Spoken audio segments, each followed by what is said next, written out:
Okay.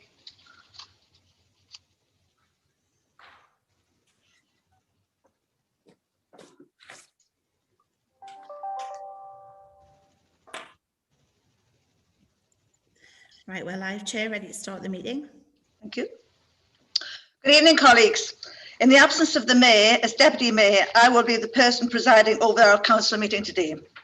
Owing to the ongoing COVID-19 pandemic, the government guidance issued to stay at home, it has not been possible to hold meetings of the Borough Council in person.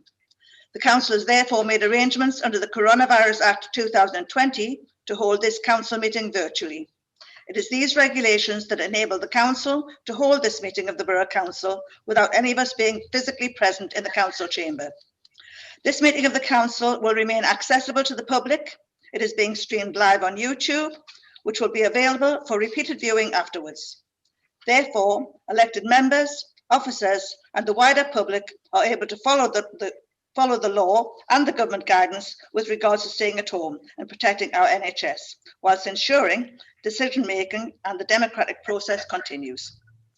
I would like to remind members that the Code of Conduct still applies to virtual meetings, and the same procedures undertaken in physical meetings still apply. For example, waiting for the Chair to give permission to speak.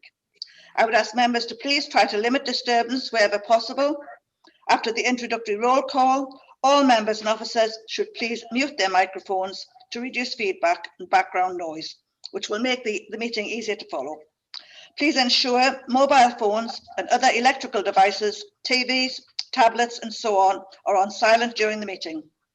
The Strategy and Democracy Support Officer will mute microphones as necessary if there is background noise in order to assist members. Members should indicate that they wish to speak by physically raising their hand or by using the raise hand function and being invited to speak by the Chair as usual. When members do speak, I would ask that they identify themselves for the benefit of any members of the public or press who are observing the meeting. Voting will be managed by the Acting Head of Legal Services and Strategy and Democracy Officers, minuting the meetings. If an item requires a vote, the Acting Head of Legal Services will read out the names of each member in turn, in alphabetical order, and ask them how they wish to vote. Each member will need to unmute their microphone before speaking. Once a member has given their vote, then microphones should be muted again. The Acting Head of Legal Services will record the outcome of the voting and announce it at the meeting. If an item does not appear to be contentious, I will ask members whether any member disagrees or wishes to abstain. In a situation where there is a dissenting voice, a vote will be taken. I will now ask each member to confirm their attendance by undertaking a roll call and ask all participating members to please reply present. Can members please unmute their microphones now?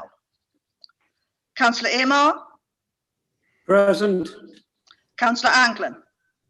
Present. Councillor Atkinson? Present. Councillor Bell? Present. Councillor Boyack? Present. Councillor Brady? I saw him earlier. He was there. Councillor Carter? Present. Councillor Dean? Present. Councillor Dick, I have apologies for. Councillor Dix? Present. Councillor Dixon? Present. Councillor Donaldson? Present. Councillor Duncan? Present. Councillor Ellison? Present. Councillor Flynn? Present. Councillor Foreman? Present. Councillor Francis? Present. Councillor Gibson? Present. Councillor Hamilton? Present. Councillor Hay? Present. Councillor Hetherington? Present. Councillor Keegan? Councillor Keegan? Councillor Kilgour? Present. Councillor Leask is apologies. Councillor E. Malcolm? Apologies. Councillor N. Maxwell? Present. Councillor N. E. Maxwell? Present. Councillor McCabe? Present. Councillor McHugh? Present. Councillor J. Milburn? Jeff Milburn? He is there, Chair. Yes, I saw him. Yeah, I can see him. Councillor Paul Milburn. Present. Councillor Peacock. Present. Councillor Perry. Councillor Porthouse. Present. Councillor Proudlock. Present. Councillor Punsham. Councillor Purvis. Present. Councillor Roberts. Present. Councillor Robertson. Present. Councillor Sewell. Councillor Smith. Present. Councillor Stevenson. Councillor Strike. Present. Councillor Taylor. Present. Councillor Thompson. Present. Councillor Traynor. Present. Councillor M. Walsh. Present. And I have apologies from Councillor Ann Walsh. And Councillor West. Present. Oh, present. And Okay, thank Councillor you. Welsh, you missed me. Yeah. All right, Councillor Welsh. Sorry Um, about that. Present. And I'm here, West, just to make sure. West and Welsh are here. I've received apologies from the Mayor, Councillor Dick, and Councillor Ann Walsh, and Councillor Leask, and Councillor Ed Malcolm. Are there any other apologies anybody wishes to put in? Bill Brady. Councillor Pardon me. Brady. Yeah. Okay, thank you. Right, the Mayor has agreed that an extra item can be placed before Council today relating to a standard committee hearing on Friday the 19th of February.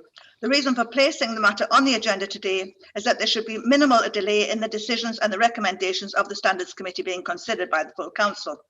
Furthermore, the purpose of the recommendation from the Standards Committee, if accepted by full Council, could be undetermined by the absence of another planned meeting of the full Council before May. So that is the last item on the agenda. Point of order, Mayor. I'm sorry, it's not for discussion. It's just a statement that we've agreed an extra item on the agenda. Yep, can I make a point, please? Okay then, what's your point? The point is, could you advise us if the members have been given the full background rather than just getting paperwork and told to vote on it? Have they been given a chance and informed and everything that they're voting on? There's a statement which will be read out by the solicitor to the council at that point in the meeting. Do you think that's fair for them to make a vote on that? Well, I can't. I'm going to have to declare an interest on this one because I was at that meeting. Okay. Thank you. Well, the first item of business is the declarations of interest, and we received notification of a number of declarations of interest. Before I invite members to declare their interest, I have a declaration to make myself. I wish to declare an interest in the urgent item at the end of the agenda, namely that as a member of the Standards Committee which reached the decision referred to in the report, it would be inappropriate for me to remain in this part of the meeting whilst the recommendation is considered. I will withdraw from the meeting at that time. Okay. Councillor Ellison has a declaration of interest. Would you please declare your interest, Councillor Ellison? I declare an interest in items 4 and 5, please, as Vice Chair of Epping School, a member of the Cultural Spring Steering Group and the Joint Transport Overview and Scrutiny Committee. Thank you. Councillor Porthouse has a declaration of interest. Thank you, Madam Deputy Mayor. I'd like to declare an interest in respect of item 5 on the Capital Strategy 2021-2026 report. I'm a paid director of South Tyneside Housing Ventures Trust. This is a pecuniary interest for which I've been granted a dispensation under the Localism Act of 2011. I'm therefore able to stay in the meeting of the Council and participate in any discussion and any vote. Okay, thank you. Councillor Hetherington has declared an interest. Thank you, Chair. I have 2 declarations to make, Chair. My first one is in item 5. I declare an interest in the report of the Corporate Director of Business and Resources on the Capital Strategy 2021-26. I am an unpaid director of South Tyneside Housing Ventures. This is a personal interest for which I have been granted a dispensation under the Localism Act of 2011. I am therefore able to stay in the meeting of the Council, participate in any discussion and in any vote. I also wish to declare an interest in the Mayor's urgent item, namely that as a member of the Standards Committee which reached the decision referred to in the report, it would be inappropriate for me to remain in this meeting whilst the recommendation in it is considered. I will withdraw from the meeting at the relevant time. Thank you, Madam Mayor. Councillor Smith, would you please declare your interest? I wish to declare an interest in the urgent item, namely that as a member of the Standards Committee, which reached the decisions referred to in the report, it would be inappropriate for me to remain in this meeting whilst the recommendations in it is considered. I will withdraw from the meeting at the relevant time. Thank you, Councillor Smith. Councillor West has a declaration of interest. Thank you, Chair. Thank you, Madam Mayor. As a member of the Standards Committee, and as I was present at the meeting at which this recommendation from Standards Committee was agreed, it would be inappropriate for me to remain in the meeting while that matter is being discussed, and therefore I will declare an interest and I will withdraw at the appropriate moment. Thank you. Councillor Kilgour. Thank you, Madam Deputy Mayor. I wish to declare an interest in the last item as mentioned with regards to the Standards Committee report, namely that as some of the findings in the report relate to me, it would be inappropriate for me to remain in this meeting whilst the recommendation is considered, and I withdraw from the meeting at the relevant time. Thank you. Thank you, Councillor. Councillor Thompson is indicating. Thank you, Councillor Madam Mayor. Thompson. Can I declare an interest in the Mayor's urgent item, update of the Standards Committee? As a member of the Standards Committee, which reached the decision referred to in the report, it would be inappropriate for me to remain in this meeting whilst the recommendation in it is considered. I will withdraw from the meeting at the relevant time. Thank you. Thank you, Councillor Thompson. Does anyone else wish to make a verbal declaration at this time? Madam Mayor. Councillor Robertson. Yeah, I'd like to declare an interest in the final item, as I was a subject member at the Kangaroo Court, and I'd like to say that I won't take part in the discussion, but I won't be leaving the meeting because the Standards Committee meeting was all screened live, so I don't see any reason for us to leave, but I'll not participate. Okay, thank you, Councillor Robertson. Anyone else? Councillor McCabe. Councillor McCabe. Always declaring an interest in anything that you know, we have, and I'm declaring an interest in being a member of Safe South Tyneside Hospital campaign from its inception. So we have a letter tonight from Madeline Nettleship, and public perception is all important, so I am declaring an interest in that. Thank you. Okay, Councillor Strike. Thank you, Madam Mayor. I'd like to declare an interest because I'm on the Police and Crime panel, and obviously with regards to the item 3 with the item 4 with the budget. Thank you. Thank you. Councillor Hamilton. As with Councillor McCabe, I've been a member of Safe South Tyneside Hospital campaign since the inception, so we'll declare an interest in that item as well. Thank you. Councillor Flynn. Yeah, Chair, declare an interest in the Fire Authority, which is mentioned in the finance report. Okay, thank you. Councillor Francis. Yeah, like Councillor McCabe and Councillor Hamilton, I've been involved in and been a supporter of the Save South Tyneside Hospital campaign. I wasn't aware that I was a member or that it was an organisation with members exactly, but yes, I've been a supporter of that for a number of years, so I'm declaring that. Thank you. Councillor Purvis. Yeah, I've been a member of Safe South Tyneside Hospital campaign since its inception, and so would declare an interest. Also, the Fire Authority. Okay, thank you. Councillor Dean. Yes, I too have been since the inception of Safe South Tyneside Hospital, have been a member, so I would have to declare an interest in that item. Thank you. I think Councillor Kilgour wished to speak again, did she? Yes, thank you, Madam Deputy Mayor. I also would like to declare that same interest with regards to the Save the South Tyneside Hospital campaign. I've been involved since prior to the closure of the Jarrow Walk-in Centre. Thanks, Chair. Councillor Porthouse. Thank you, Madam Deputy Mayor. I'm the same. I've been involved since its conception and like declare an interest. I'm still involved now. Thank you. Councillor Foreman.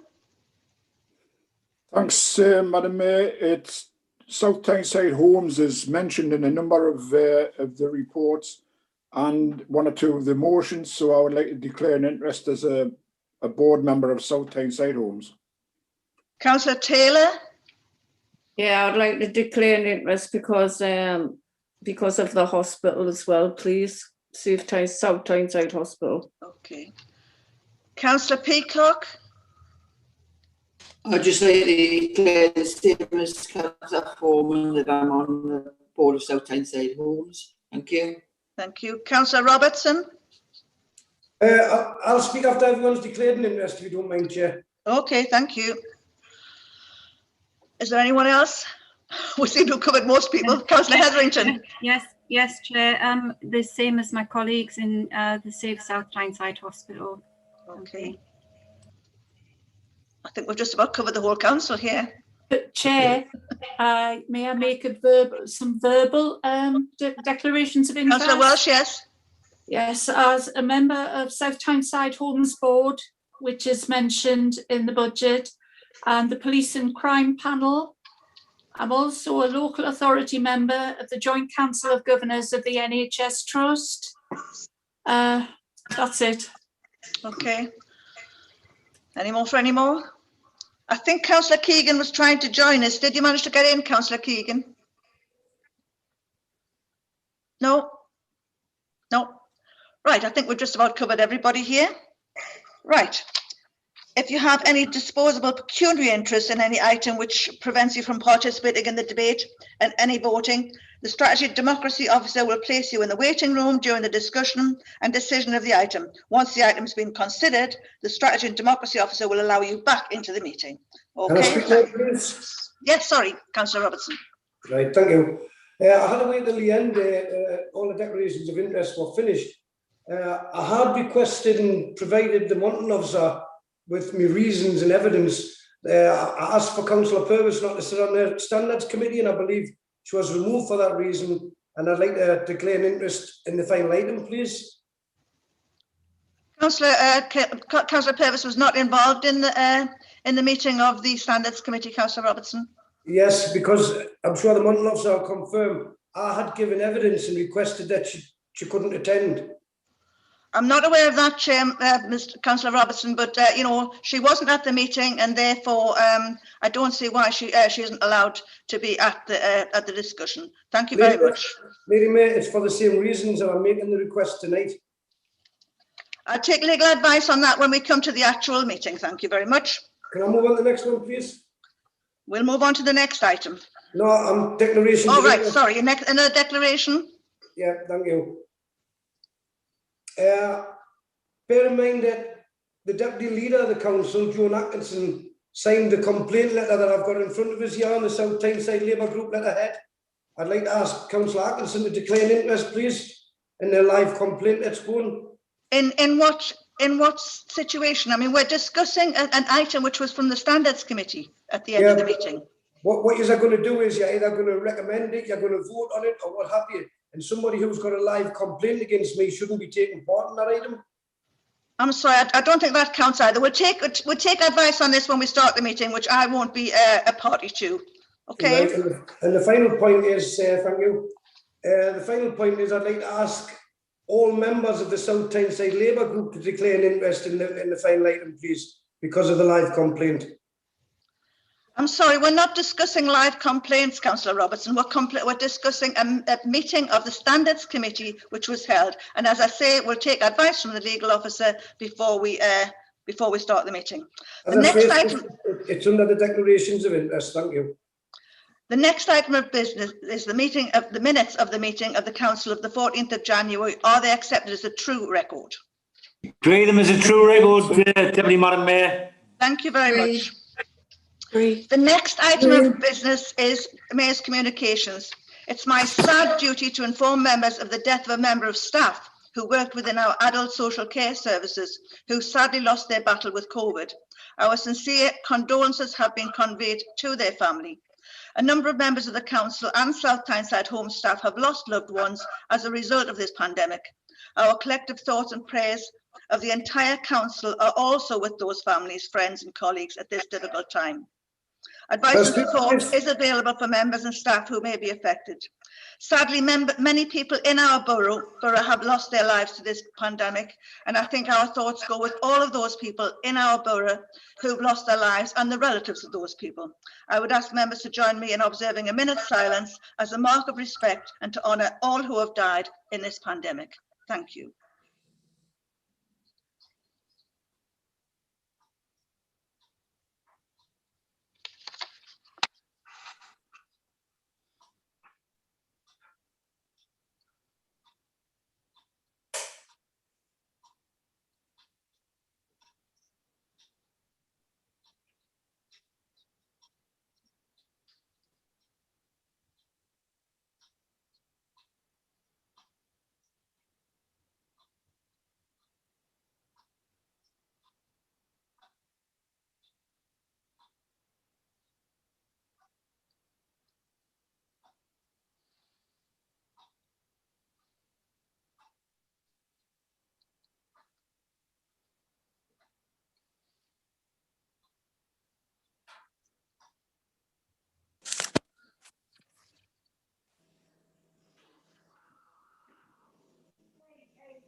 Thank you very much, members.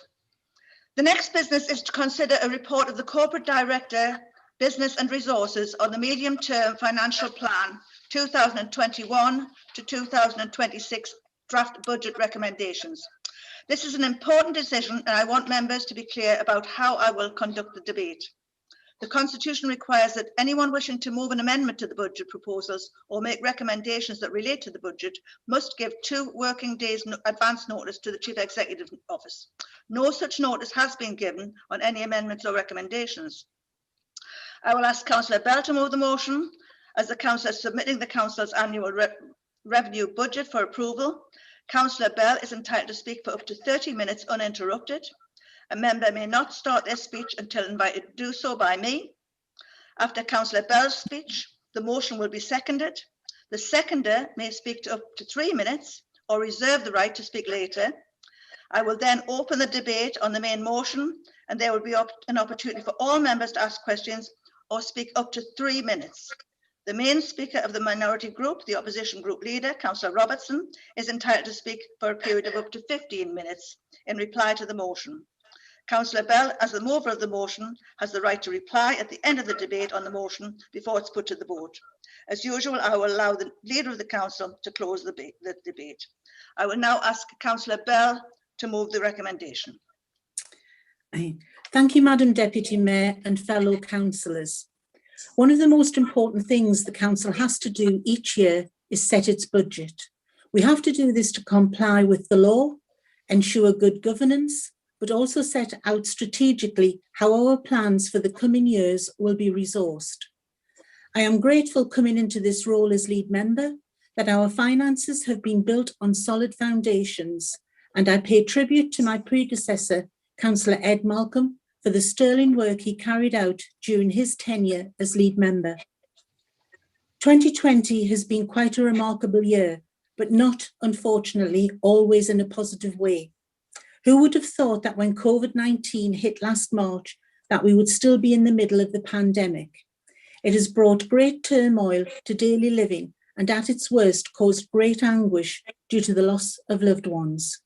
I pay tribute to our magnificent NHS and social care staff and how they have worked through this period and the brilliance of our scientists in development of vaccines at record speeds. There is a long way to go, and we must continue to do everything we can to protect ourselves and others by conforming to government guidance. As a council and a borough, we have responded. We have been there to support residents and businesses through hardship and crisis, as we do all year round, while still providing the vital services that you rely on. We continue to put people and places at the heart of everything we do, from delivering food parcels, to providing hardship payments, to giving out laptops to help with homeschooling. Our staff, elected members, partners and the public of South Tyneside have shown great resilience, commitment, and most importantly, compassion. We must build on this experience that when we want to get things done and achieve together, we can as a borough. For all those who have supported the community during the pandemic, I want to say a huge thank you. The pandemic has created havoc with our finances. The costs of services such as adult social care, which has been absolutely on the front line in this crisis, has increased. Our income from various sources such as leisure facilities have reduced significantly as they have had to close for long periods. This has meant that in common with other authorities, a sizable funding gap emerged during the year. We lobbied with the rest of the local government family for additional funding from government, and we did get some response. This has shown the power of our collective voice when we act together. The government would claim austerity was over. However, the huge reductions in funding are still with us and have been since 2010. They have not gone away, and our finances continue to be squeezed. We will continue to manage our resources prudently so that the council remains financially sustainable over the long term. We cannot do this alone, and will continue to work with partners locally, regionally, and nationally to secure resources and influence. We must always ensure that our spending plans are aligned with priorities and achievement of key objectives. Through consultation, the public has repeated its message to us that we need to encourage more and better jobs in the borough and private investment. The economic challenges which we face are deep-rooted and have been made all the harder by the pandemic. However, we will continue to invest through this medium-term financial plan in key regeneration projects to increase prosperity for our residents. Building upon recent successes, such as the development of the International Advanced Manufacturing Park, with the expectation of a growing number of private sector employers locating on the site and inward investment in the Port of Tyne, we are committed to the Holborn project adjacent to South Shields Town Centre. This £100 million project, providing a mixture of residential and commercial developments, including the new proposed glassworks building, will generate over 1,300 new jobs and support greater footfall within South Shields Town Centre. The pandemic and associated trading restrictions and periods of closure have impacted many of our businesses. This has come off the back of uncertainty about the impact of the country's exit from the European Union. We moved rapidly to ensure that government funding was paid to eligible businesses to provide vital support. To date, we have paid out almost £30 million. We also established an employment support hub, offering guidance and advice. We are working hard to continue this support within the financial means that we have available. There will be a long road to economic recovery, but we have moved quickly to take action. In conjunction with our regional partners, an economic regional stimulus plan was agreed. Within South Tyneside, we have also drawn up our own economic recovery plan, so we come back even stronger. We will link our actions on the economic front with social recovery, drawing on the huge civic pride in the borough and our fantastic natural and cultural assets. In June 2019, we recognised through declaration of a climate change emergency that much more needed to be done in this area. We followed up that declaration by publishing a comprehensive sustainability action plan in May of last year. This committed us to a number of actions to help address climate change and achieve carbon neutrality by 2030. We have moved swiftly onto action with some really exciting and innovative projects. These include development of energy schemes for renewable sources at both Hebburn and Jarrow. This will provide low-cost energy for residents and organisations in the area. We have also recently been successful in securing over £8 million from the government's decarbonisation fund, which will help in the replacement of gas-fired boilers, conversion of existing lighting to LEDs, and roof-mounted solar PV panels across our leisure centres, schools, and other community buildings. We will also, through our fleet renewal scheme, include electric vehicles where it is cost-effective and operationally feasible to do so, and construct a new wind turbine at Middlefields to provide clean energy. A growing proportion of our revenue budget is used to fund the increasing costs of adults and children's social care. The cost of adult care has risen due not just to COVID, but also a growing elderly population. We are managing this challenge by increasing capacity and choice on specialist accommodation for not just older people, but for other adults that have specific needs, with the aim of maximising independence and ensuring, where possible, people can continue to live in their own homes. Similarly, the cost of supporting children in care has also increased due to a lack of placement sufficiency. We are investing in greater capacity through our capital programme to ensure that the needs of our vulnerable young people can be met and maintain the very high quality service which has been recognised through Ofsted, with the Council having Partner in Practice designation. In respect of housing, our capital programme continues to include substantial investment. We will ensure that all of our properties not just meet decent homes, but go beyond that standard. We recognise that affordability is a key issue for residents with respect to housing. As a result, we will be investing directly in building new council houses for the first time in many years, following the removal of some funding restrictions. This will complement other initiatives, such as our success in increasing affordable homes through rent by over 400 units in the last 6 years, via partnership with South Tyneside Housing Ventures Trust. We recognise that for residents, it is often issues at a very local community level that remain the most important. Our community area forums aim to reflect local priorities and allow local voices to be heard. To strengthen the commitment to that objective, the proposed budget for next year includes both greater flexibility in the use of CAF funds and complemented by an increase in resources. I would like to turn now to council tax. This is an outdated and regressive tax, desperately in need of reform. However, it is one of the few tools we have to raise resources. 10 years ago, over 65% of our resources were directly from government. This has fallen now to 40%. In the annual government finance settlement, the government announced that overall spending power for councils would be increased by 4.5%. What they didn't mention was that the majority of that increased spending was based upon councils increasing council tax by up to 5%. In the absence of fair funding from government and the need to continue to invest across a wide range of services important to residents, from refuse collection, highways, social care, etc., we have to ask most residents to pay a little bit more next year. The proposed increase in council tax is made up of a 3% adult social care levy, which the government have brought in rather than funding adult social care on a sustainable basis, plus a 0.95% increase in core council tax.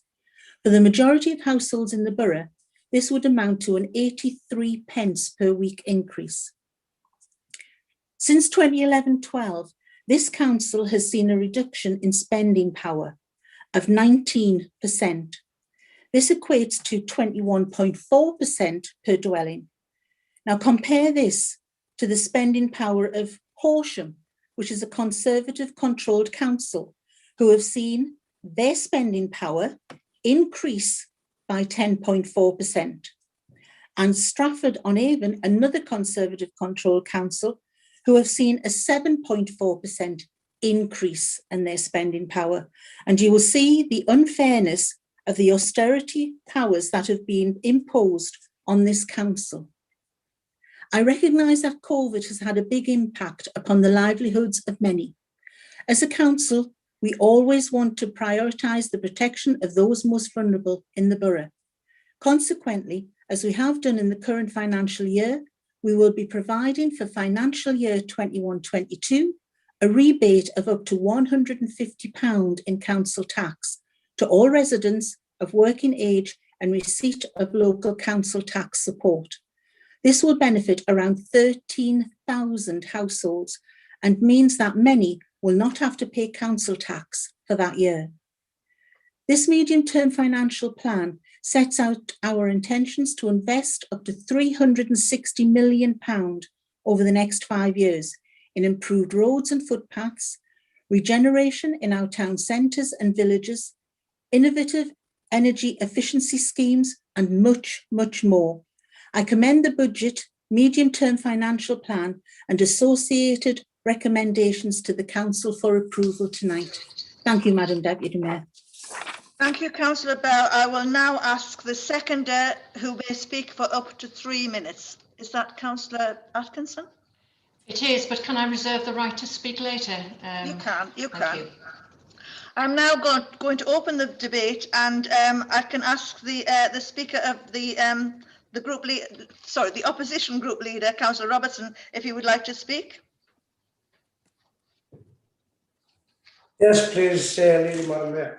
Can I also reserve the right to speak again at the end of the debate, please? Okay. Yeah. Is there anybody else who would like to speak on this item? I am going to speak now, but I want to reserve the right to come in later. Well, you either speak now or you speak later. It's your choice. So you're refusing to let us come in later? Well, you have one choice to speak. You can speak for up to 15 minutes. But what? And I'm asking if I can come in again at the end of the debate? No. No. No. Thank you. Because the mover of the motion closes the debate. So okay. if you would like to speak now. Yes, thank you. Okay. Thank you, Councillor Bell, for that. First of all, obviously very disappointed about the council tax increase. When the council's given tens of millions of pounds to private building companies, hand over fist, I don't think the residents should be getting hit even by that small amount at the end of a pandemic or still in a pandemic. So I'm very disappointed with that, but it is what it is. So again, staying with the housing revenue account, going to South Tyneside Homes, this private company, that's our company, and Housing Ventures Trust and Centauria Homes. The money that this council is giving out to private companies is an absolute disgrace. You know, the public is only slowly getting to know what's going on. And you've just stated that the council is going to be building houses. Why do we need this private company? You know, councillors like myself, the leader of the opposition, have requested to scrutinise the money that this company or these companies are getting. Tens of millions, 45, 50 million pounds. And I'm told by officers and members that I'm not allowed to scrutinise. So when you've just said before that the council is going to be building houses in partnership with Housing Ventures Trust, why do we need to partner out with them? We've got South Tyneside Homes as our Almo. We're going to expand that. We're going to have big apprenticeship programs. We're going to employ local people, and we're going to have the company where it's scrutinised by members. Instead of getting 40, 50 million pounds that we cannot scrutinise on behalf of the people that voted in office. You know, so we shouldn't be working with these private companies that we cannot scrutinise.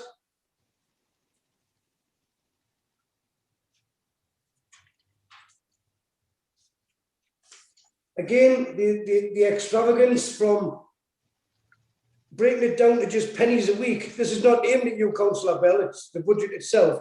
You know, breaking it down to pennies a week. You know, when people have had the worst financial year in history is an absolute disgrace, yet us members are not being asked to give up any of our basic allowance. The members that's getting special responsibility allowances, we need to lead by example. Some councillors are on £500–600 a week, and that's not romancing.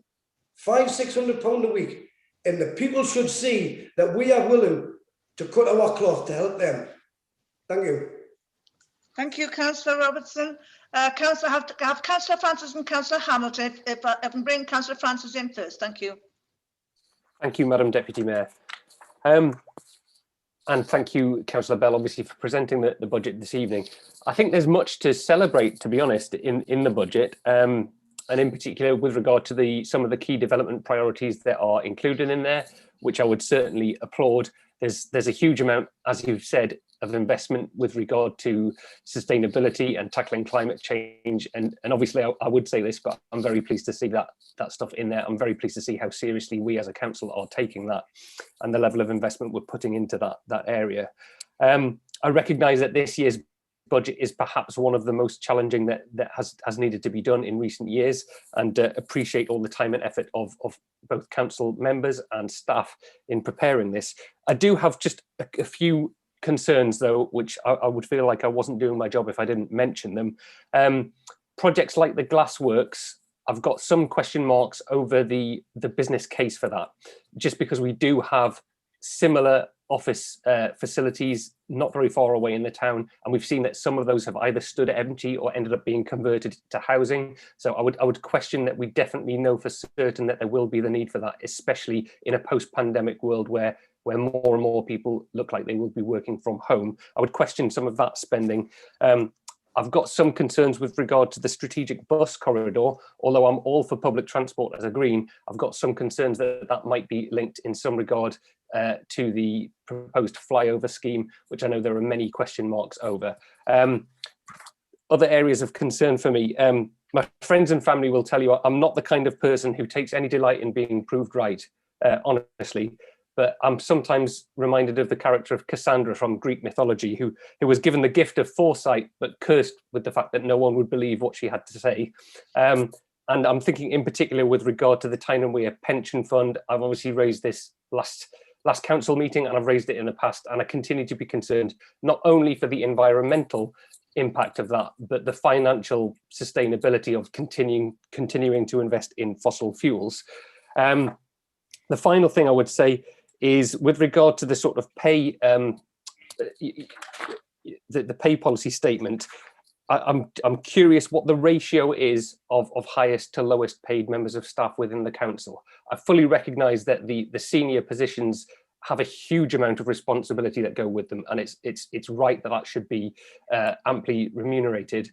But I do have concern that we don't exceed too much of a ratio from lowest to highest in terms of our overall salary spend. The only final thing I would say, I do echo some of Councillor Robertson's concerns as well over transparency, openness and scrutiny regarding both ALMOs and companies that might be partly or wholly owned by the council. After all, we are talking about the use of public money, and I'm keen not to fall into the trap that some of our colleagues in other councils have done with regard to public money spent through those vehicles. Thank you. Thank you, Councillor Francis. I'll bring in Councillor Hamilton. I have Councillor Walsh wants to speak as well. Councillor Hamilton. Thank you, Councillor Bell, for the report, and to officers for drafting it, and for your very succinct speech, which I found very helpful. Most of what I've got to say is questions rather than specific comments, and I'm hoping that they're quite simple questions that you'll be able to answer. On page 10, you refer to the change in funding, which is now going to be from business rates, and I'm wanting to ask the question about the business rate retention, or the business rate grants that has been handed out as a result of COVID. Now, don't get me wrong, I'm not criticising those grants. I think those grants are very important. What I want to know is whether that is going to impact on our finances, or if the government are covering the cost of us not getting those business rates. Obviously, if that's going to impact on us, that's going to be a significant reduction in our income over the next year or so at least. I believe the government are refunding it, but I'd just like that clarified. I'm then moving on to page 12, item 24, where there's a table of reductions in spending. I'm a little bit concerned that we get this, but we don't get any background into it. We don't know where the reductions are coming from. So just to start at the top, it says, for example, £400,000, I believe that is, reduction for living better lives, and then 350 for independent supported living. But what I want to know is more about what that means for the services. How are those services going to be impacted? I've already been told that there's either stopping or reducing Alzheimer's care at Haven Court, daycare. Is that because of these reductions, or is that something else? Where are these reductions and what impact are those reductions going to have on the service users? Then, like Councillor Francis, I want to raise some concerns about the glassworks and 365 in general. I was surprised, I have to say, to see 365 mentioned in here, as I've been told by a number of people, including some officers, that 365 is no longer going to go ahead as it was and is no longer going to be 365, which I have to say I welcomed that there was going to be that change. As you may be aware, I held a virtual public meeting for my ward, residents and businesses in my ward, which is the town centre, before Christmas. And quite a lot of people attended. And the things that were being fed back were, we don't need the glassworks. At the time, I thought it was being funded externally, but having had a look at the report, it looks like there's nearly £6 million coming from the council in funding. They also raised concerns that they hadn't been consulted on the town centre regeneration.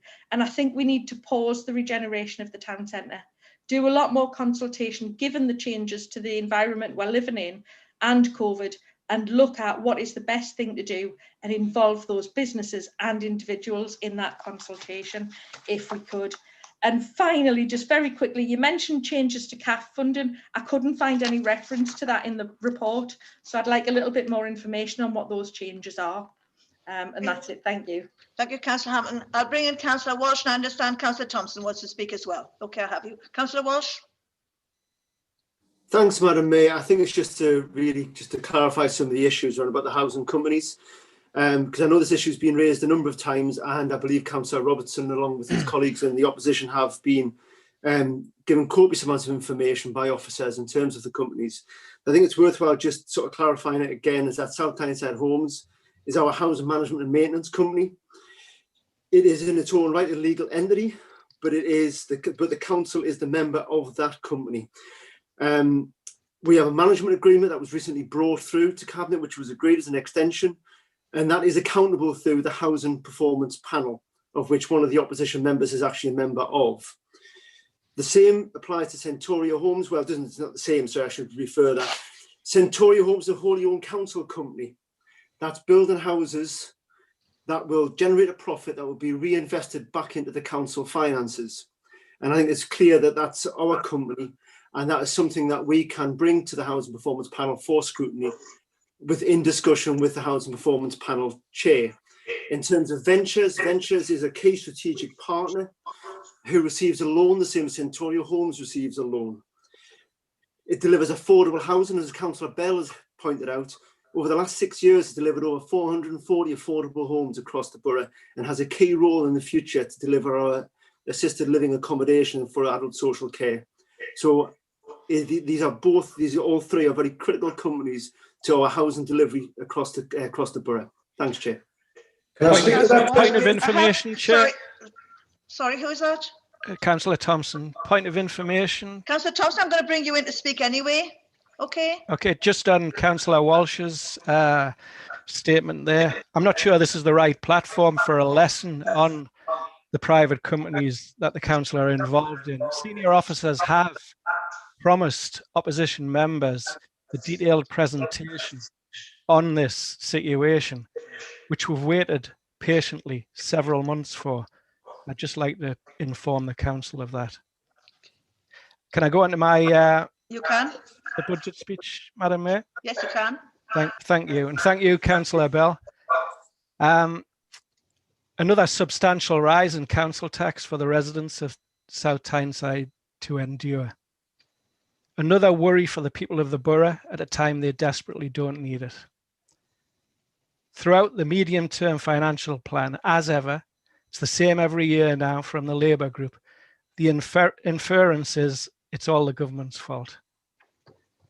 We as a council are a relatively small council with a relatively massive debt.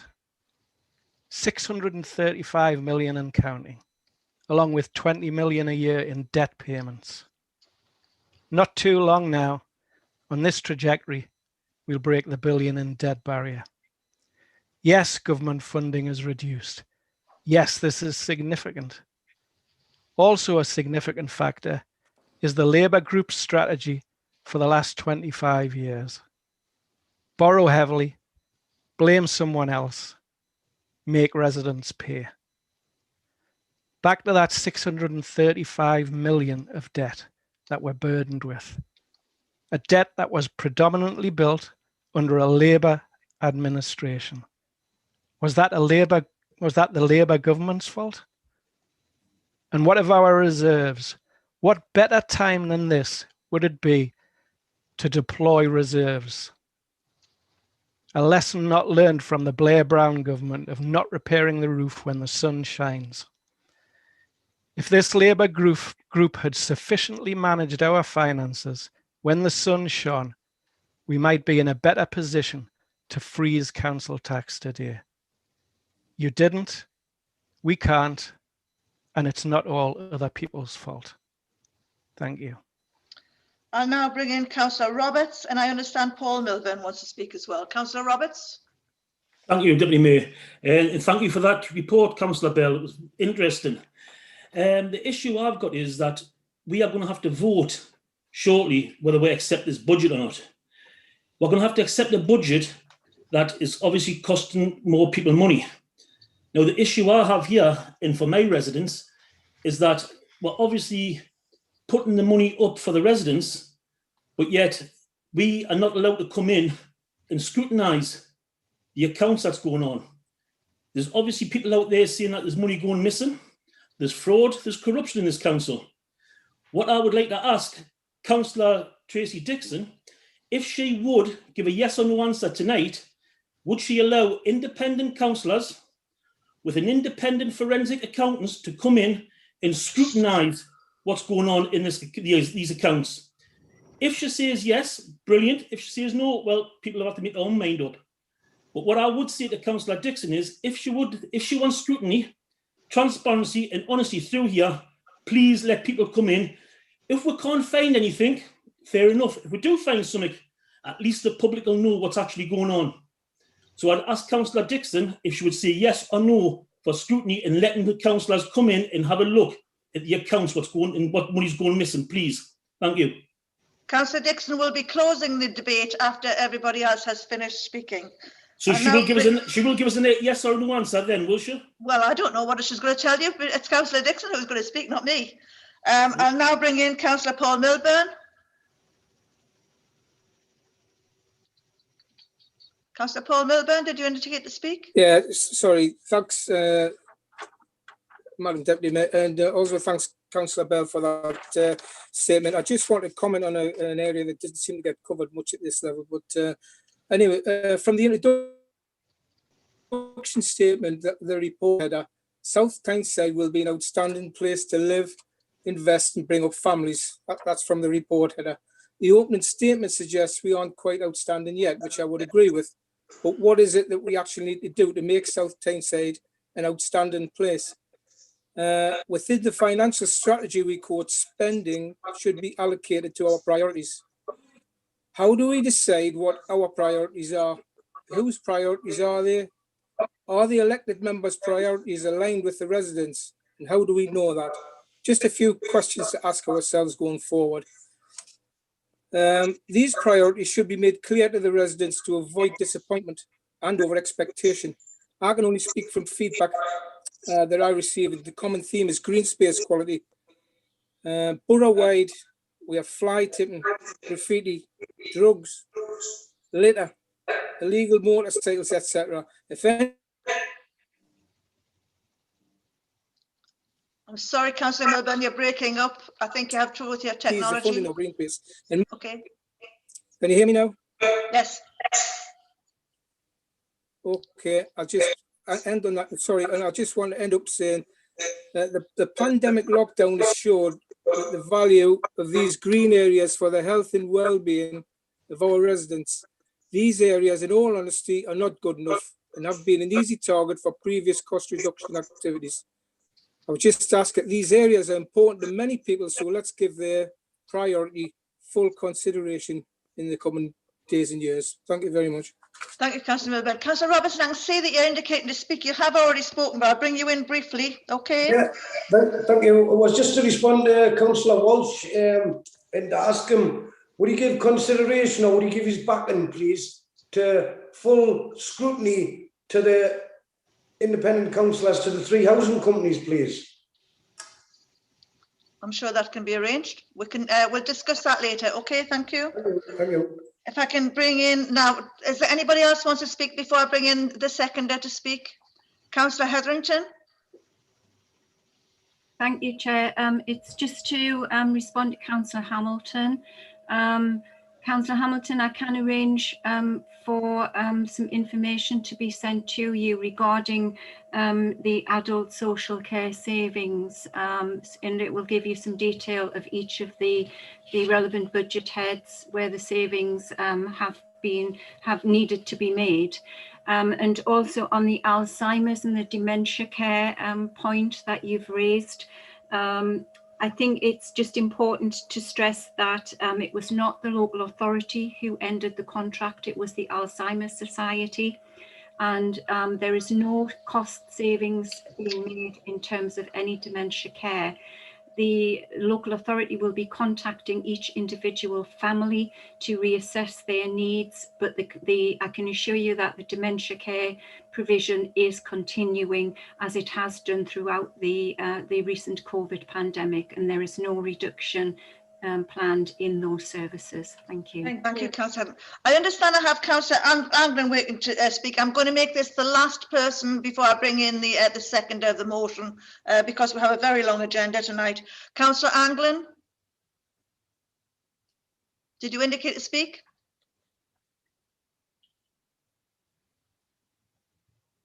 No? Right. I was muted. That was all. I don't know why. Can I be here? Can I be heard? Yes, I can hear you. Right. Just to answer a couple of questions. 365. The purpose of 365 isn't going to change. The name will, because that was thought of 10 years ago, and it has materially changed in the last 18 months. You all know. You all read the papers, and you all see what has happened, not just here in South Shields in the town centre, but in all town centres. And we have had to analyse the situation. And we were going to have a major cinema that is under question and being analysed at the moment. And one of the bigger things that we have decided that we are going to do is attract more dwelling into the town centre. That's one point which is going to make a huge difference. People have talked about glass, the glass house, numbers of people. That has and will go on because we have had companies look at it, and they assure us that there are, even in these days, that will take in inhabitants, companies, small companies, which are going to be the many more small companies than the big, large ones that we're seeing at the moment in the big shops. And if anybody who looked at it, looked at 365 and what 365 was going to do, the plan was to use that as a schedule to see how those buildings went, how quickly, because Holborn was coming on. Holborn is going to have an awful lot of houses, but it is intended at this moment and was intended in the plan to have 200,000 square feet of office space as well. That building that people have talked about is the one to have a look at to see that goes well before we make a major decision in Holborn. So I hope that explains some of the things which are happening. We do intend that within a month or two, the new ideas will be more concrete about exactly what is going to happen, but they are changing. Thank you, Councillor Anglin. Councillor Atkinson, do you want to second the debate? Yes, thank you, Deputy Madam Mayor. I think I wanted to listen really to what you know, what comments were made in terms of suggestions, in terms of criticisms, if you like, that were coming in, and we had a real mixed bag there.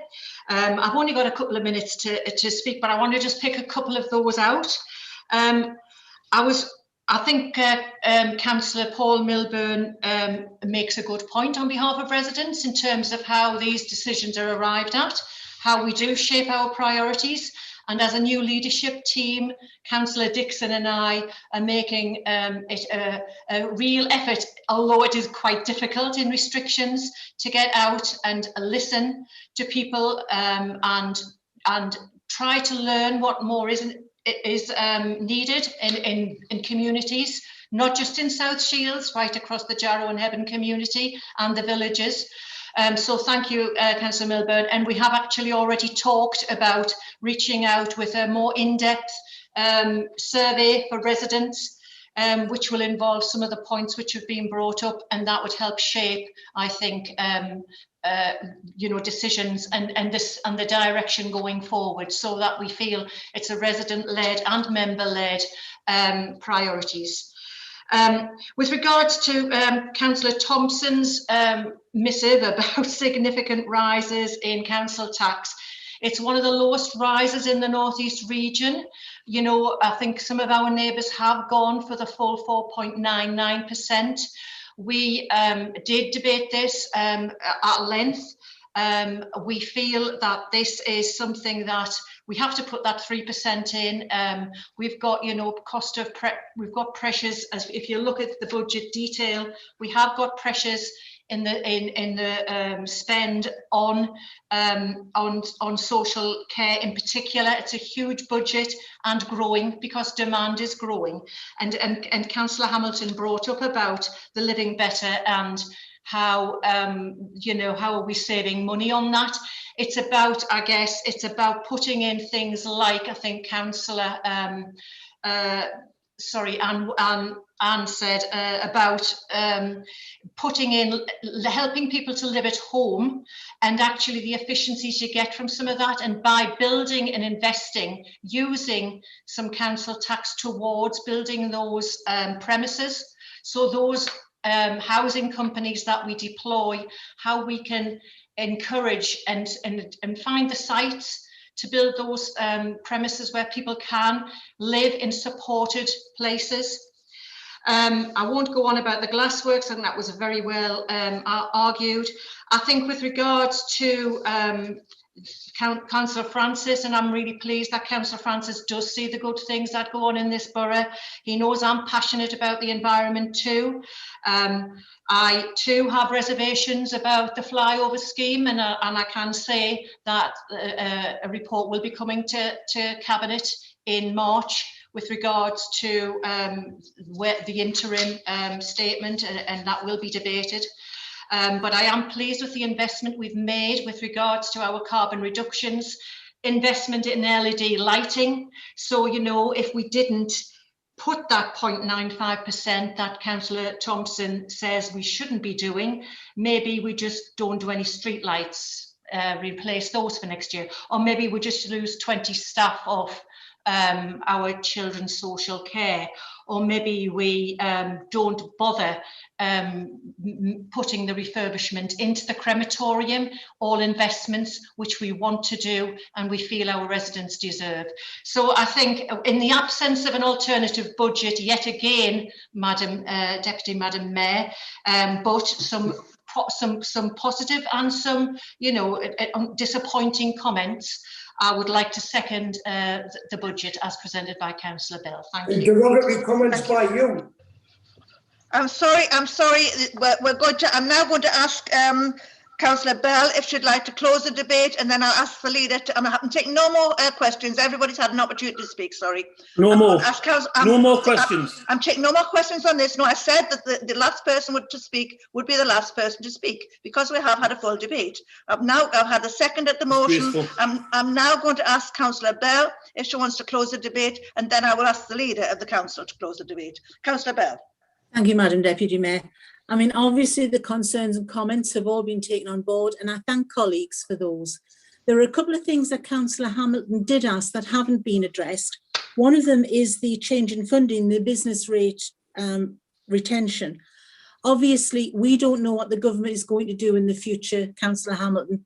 The budget has been, and the medium-term financial plan has been made, taking in our best estimates, but I will try and get you some further information regarding as to where we are with it at the moment, because obviously the business rate retention for us is not as great as it is for adjoining authorities, and we do need to be very, very mindful of that. The other one was the CAF funding. We obviously place a lot of store in our communities and our community area funding, and we have decided that the criteria for applying CAF grants needs to be overhauled, and that is what we're doing at the moment. We will be setting out the whole new criteria for the new CAF in the new financial, at the new municipal year. And we've also agreed that the CAF funding will increase to take the change in criteria on board. And obviously that will all come out ready for the new municipal year starting in May, but you will get full information about that at the time. And I thank colleagues, as I say, for all of their input, and I would recommend the budget as I presented earlier. Thank you, Madam Deputy Mayor. Thank you, Councillor Bell. I will now ask the Leader of the Council to close the debate. Thank you, Madam Deputy Mayor. Councillor Roberts, you actually highlighted a question which I will just actually address for you with all the greatest respect for you making the request. As you're aware, or members should be aware, the Council has an annual spend of over £600 million every year. The annual accounts are actually prepared by a team of experienced and qualified finance officers within the Council. Its published annual accounts are subject to rigorous scrutiny by independent, qualified external audits. The Council accounts has been verified each year as unqualified over at least the last 12 years. Over the same period, the auditors have also positively reported on the Council's statutory duty to secure economy, efficiencies and effectiveness in the use of our resources. As has been referenced, the police investigation released to a very specific issue that had been referred to Northumbria Police, and it does not concern the general finance management of the Council and has no implications on our robust financial planning or the sustainability of our finances. Thank you, Madam Deputy Mayor. Was that a yes or a no? I'm sorry, I'm not going to take cross-questioning in this debate. Was that a yes or a no? We are now going to move on to I've only asked vote. for a simple question, yes or no. Will you allow independent accountants to come in and have a look at things, yes or no? We have independent auditors who come in and look at our accounts. Well, we'll have a look at your accounts, and that's where the problem is. As you can see, for over 10 years now, the two Malcolms have both been claiming. I'm sorry, I'm not going to have this debate going on at this time. This is not. We are now going to move to a vote. So now you're going away from the question. Can I ask the legal officer to do the vote, please? The accountant didn't spot the credit cards, did they? So yes, so let me come in and have a look at it. Yes, can I ask? Dixon. Madam Deputy Mayor, can I just close the debate, Madam Deputy Mayor? Yes, thank you. Thank you. Can I now ask the legal officer to take the vote?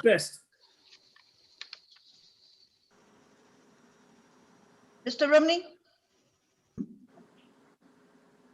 Legislation.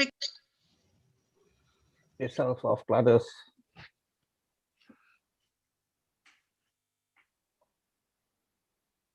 Deputy Mayor, on mute. Okay, sorry about that. The legal requirement, legislation requires us that a named vote is taken on certain decisions relating to the setting of the budget. I'll therefore ask the Head of Legal Services to conduct and record the vote. Thank you, Madam Deputy Mayor. If councillors could indicate when I call their name out whether they wish to vote for or against the motion, I'd be grateful. If councillors could get ready to unmute themselves and then remute themselves once they've voted, I'd be grateful. Councillor Amar? For. I can't hear you very well.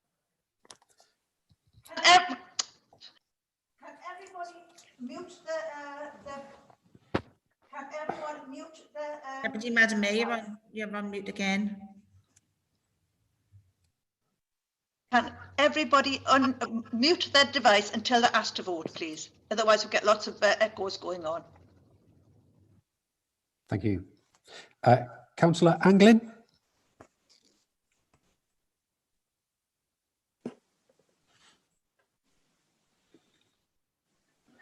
So I was just saying I couldn't hear you. Sorry, Councillor Anglin. It was just a comment. I couldn't hear you, John. Yes, I'm inviting you to vote. But Councillor. now it's much better. Yeah. Do you wish to vote for or against the motion? We're taking a vote here. Can I ask members, when they ask if they're for or against the budget, to either say they are.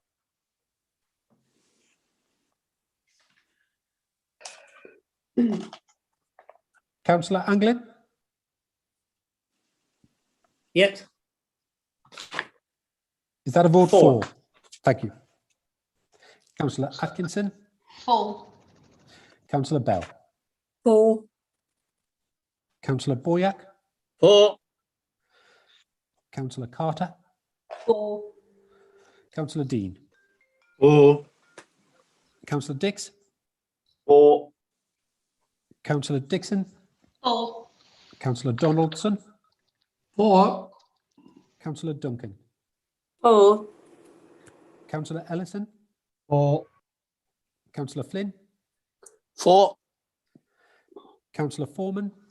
For. Councillor Francis? Abstain. Councillor Hamilton? For. Councillor Hay? For. Councillor Hetherington? For. Councillor Hobson? For. Councillor Keegan? For. Councillor Kilgour? For.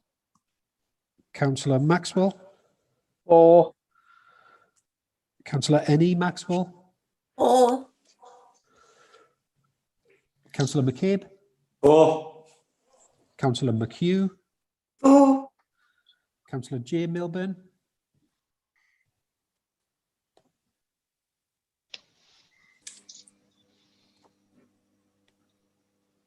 Councillor Milburn? Oh, sorry, John. For.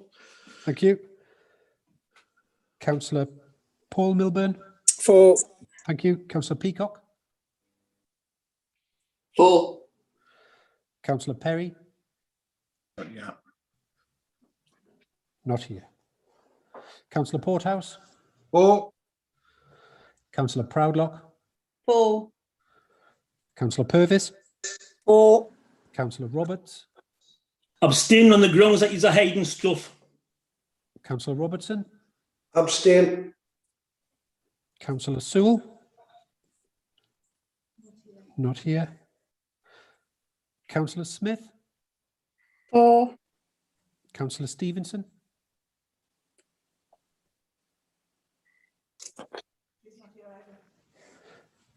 Councillor Strike? For. Councillor Taylor? For. Councillor Thompson? Abstain. Councillor Traynor? For. Councillor Walsh? For. Councillor Welsh? For. And Councillor West? For. I believe I missed Councillor Gibson. Yep, I'm for. Thank you. And Councillor Brady, I don't believe is attending. Count Bill's turned up. He's on mute. Ah, Councillor Brady, I can't see you on my screen.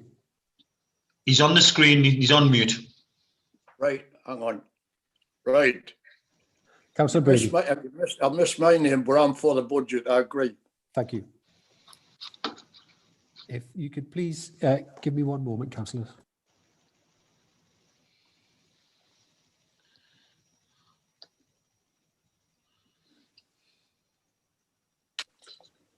Madam Deputy Mayor, it's Councillor Boyack. I've been blanked out on the screen. All right, thank you. Did you get Councillor Boyack's vote?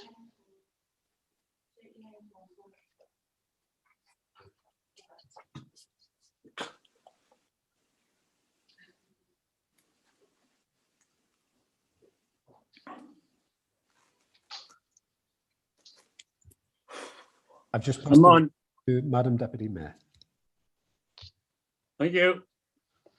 Thank you. The result of the vote was 39 for, none against, and 4 abstentions. Okay, we will now move on to the next business, which is to consider a report of the Corporate Director, Business and Resources on the capital strategy. I'll ask Councillor Bell to formally move the report. Councillor Bell. Thank you, Madam Deputy Mayor. The Council is planning to invest over £360 million through its capital programme over the next 5 years. This will build upon the £1.6 billion public and private sector investment secured for the borough since 2010. It is critical that this investment aligns with our key objectives around regeneration, climate change, housing, transport, and so on, so that the funding makes a real difference to residents and communities in the borough, from increasing prosperity and maintaining our core assets. Supporting our medium-term financial plan, this capital strategy, which complies with statutory regulations, sets out a framework for strategic decision-making in long-term planning and delivery of our capital investment.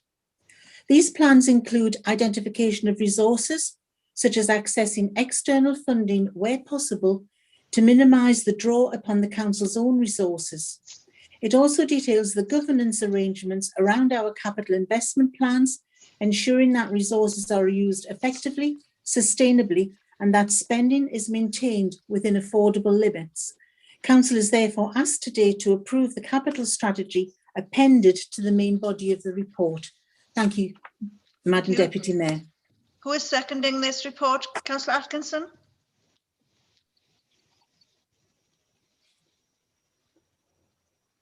I've lost it. Yeah, seconded, Madam Mayor. Okay, thank you. Are there any questions, or does any member wish to speak to the report?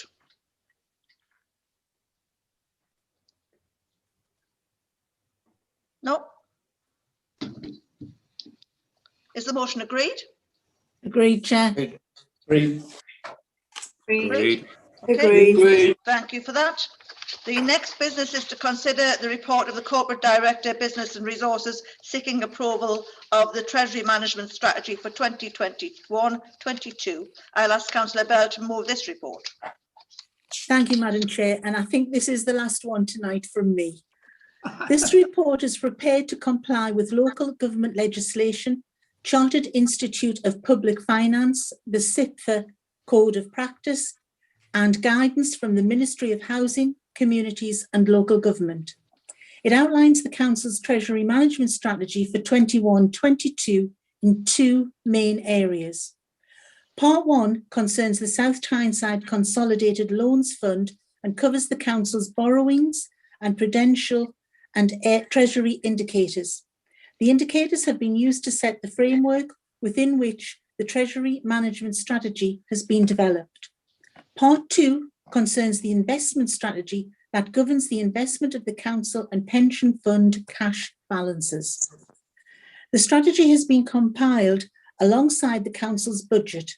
It is based on interest rate forecasts available at the time of writing and outlines factors that may affect decision-making in 21-22.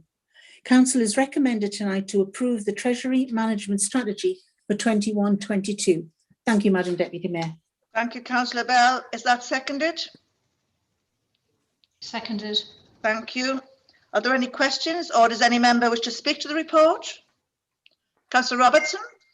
Thank you. I don't know how we, the opposition, are expected to approve something when we're not allowed to scrutinise it. I believe you have the report on your council agenda, Councillor Robertson? Yes, I've definitely got the documentation, but the documentation says what the Labour Party wanted to say. I'm on about financial scrutiny. The documentation was put together by the finance officers of the council. And it says what it needs to say. What I'm saying is we're not getting the financial scrutiny behind the scenes. I think you need to have this question in another place, Councillor Robertson. Well, there's no other time for it other than on Zoom, because we get ignored.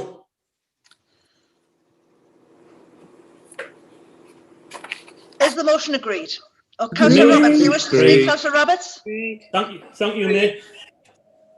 Can I speak now, Mayor? Yes, you can. Thank you, Mayor. Yet again, Mayor, how can we vote on anything at all when there's money involved? When it's as clear as the nose on your face, there's money going missing in this council. We'll ask Tracy Dixon once again, will you allow us to bring an independent accountant in, yes or no? I'll tell you what it is, if we don't find anything, that's there, I'll resign. But if we do come in and find anything, I hope a lot of you Labour councillors will resign. Will you give the agreement, yes or no? That question has already been asked, Councillor Robertson, and you've already had an answer to that question. We have not had an answer to that yet. We're still waiting for the answer. Yes or no? You've asked that question at the last debate, and you were given an answer, Councillor Robertson. I'm moving on now. We didn't get an answer. Is this motion agreed? Unless you're hearing something Agreed, that Madam we did Deputy not get an Mayor. answer. Thank you. Again, Councillor silence for bringing out the corruption. Agreed. The next business is to receive a question under Procedure Rule 8, and one question has been received under this rule. The question is from Mrs. Madeline Nettleship, and it is as follows. I am the representative of Save the South Tyneside Hospital campaign in Keep Our NHS Public North East, and my communication relates to the alarming increase in the privatisation of our NHS. Keep Our NHS Public North East, as Save South Tyneside Hospital campaign comprises mostly members of the general public together with doctors, nurses and other health professionals who care for the future of the NHS. We strongly believe that the NHS should remain a fully funded public service. Firstly, KONPNE wishes to thank and show our deep gratitude to all NHS staff and key workers for their work over the past year in extremely challenging conditions. As we know, health workers have put themselves at risk and many have lost their lives caring for us, and we will remember them. Moving on to our question, it is our view that the privatisation of the NHS has been a steady and insidious process over a number of years. This privatisation is not happening in one fell swoop, so rather a chipping away action with increased number of NHS services being lost to the private sector. Here in the North East, local CCGs are awarding more and more health contracts to private sector organisations, taking nursing, medical and other direct healthcare away from the NHS and putting it in the hands of profit-making companies. Vocare Limited is a private limited company based in the North East and over the past 4 years has steadily increased in size. It now provides urgent care centres at most hospitals across the North East, including Westgate Road, Newcastle, North Tyneside General Hospital, Berwick Infirmary, Alnwick Infirmary, Hexham General Hospital, Wansbeck General Hospital, Pallion Urgent Treatment Care, Sunderland Royal Hospital, and in this locality, South Tyneside District Hospital. Vocare shows the NHS logo in its promotional material. This privatisation is not, in our view, helped by the new integrated care system, which fails to address the problems created by the 212 Health and Social Care Act and the market economy.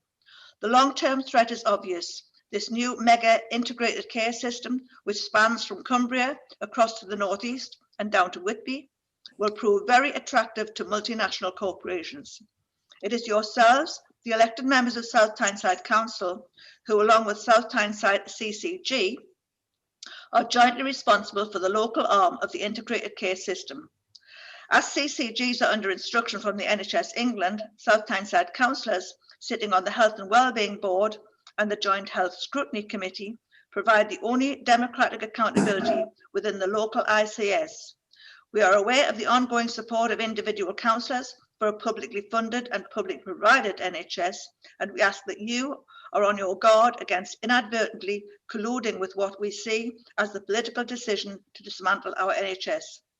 Keep Our NHS Public North East would be grateful if you would please clarify what South Tyneside Council is actively doing to prevent the steady NHS privatisation process as described above, and how it ensures that the local integrated care system involves changes based on the health and social need rather than being driven by financial considerations that lead to further outsourcing of the private sector. Members of KONPNE are keen that our council representatives see the overall picture and ask difficult questions so that the NHS remains for all constituencies and future generations. Mrs Nettleship will receive a written response to her question within 7 days of the meeting. Madam Deputy, sorry to interrupt. I've had my hand up for quite a while. It was just, I wasn't sure whether I needed to declare an interest in this as I'm employed by the NHS Trust South Tyneside. Okay, thank you, Councillor Strike. Sorry about that, thank you. Mrs Nettleship will receive a written response to her question within 7 days of this meeting. The question and the answers provided will be added to the question book open for public inspection. Okay, the next business is to deal with the petitions received under the Council Procedure Rule 9. One petition has been received under this rule. I'll explain the procedure to follow for the petition. We will not debate the petition today. After the petition has been presented in accordance with the Constitution, I will move that it be referred to the appropriate body. The first petition is Make Mortimer Road Safer, South Shields. The petition has 506 total signatories. In accordance with standing orders, I propose that the petition stands referred to the appropriate officer for further consideration. Is that seconded? Seconded. Thank you. Is that agreed? Agreed. At the meeting of the council held on the 14th of January 2000, sorry, did somebody wish to speak? At the meeting of the council held on the 14th of January 2021, 2 petitions were represented. Petition 1, implementation of a safe crossing on Galsworthy Road, South Shields, and petition 2, no to the proposed tile sheds flyover South Tyneside. I can confirm that both petitions have been referred to the appropriate body for further consideration. The appropriate body on this occasion is the Head of Infrastructure and Transport.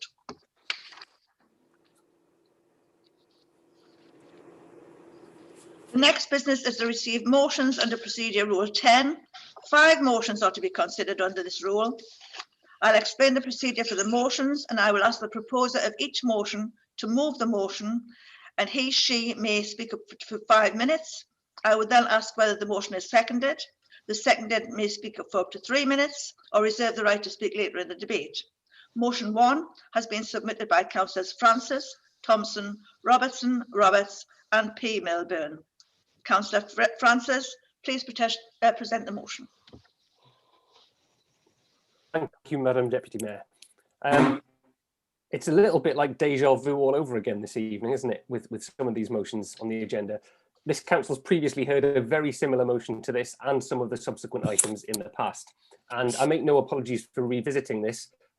These were good ideas back then and they remain good ideas now. For this particular motion, the simple premise is to remove an unnecessary barrier to democracy and bring us in line with councils up and down the land. We've got democratically elected members here representing a wide range of beliefs and opinions. We've all been chosen by the residents of South Tyneside to represent them. All elected councillors should have a reasonable opportunity to be heard and to help shape the debate at full council level.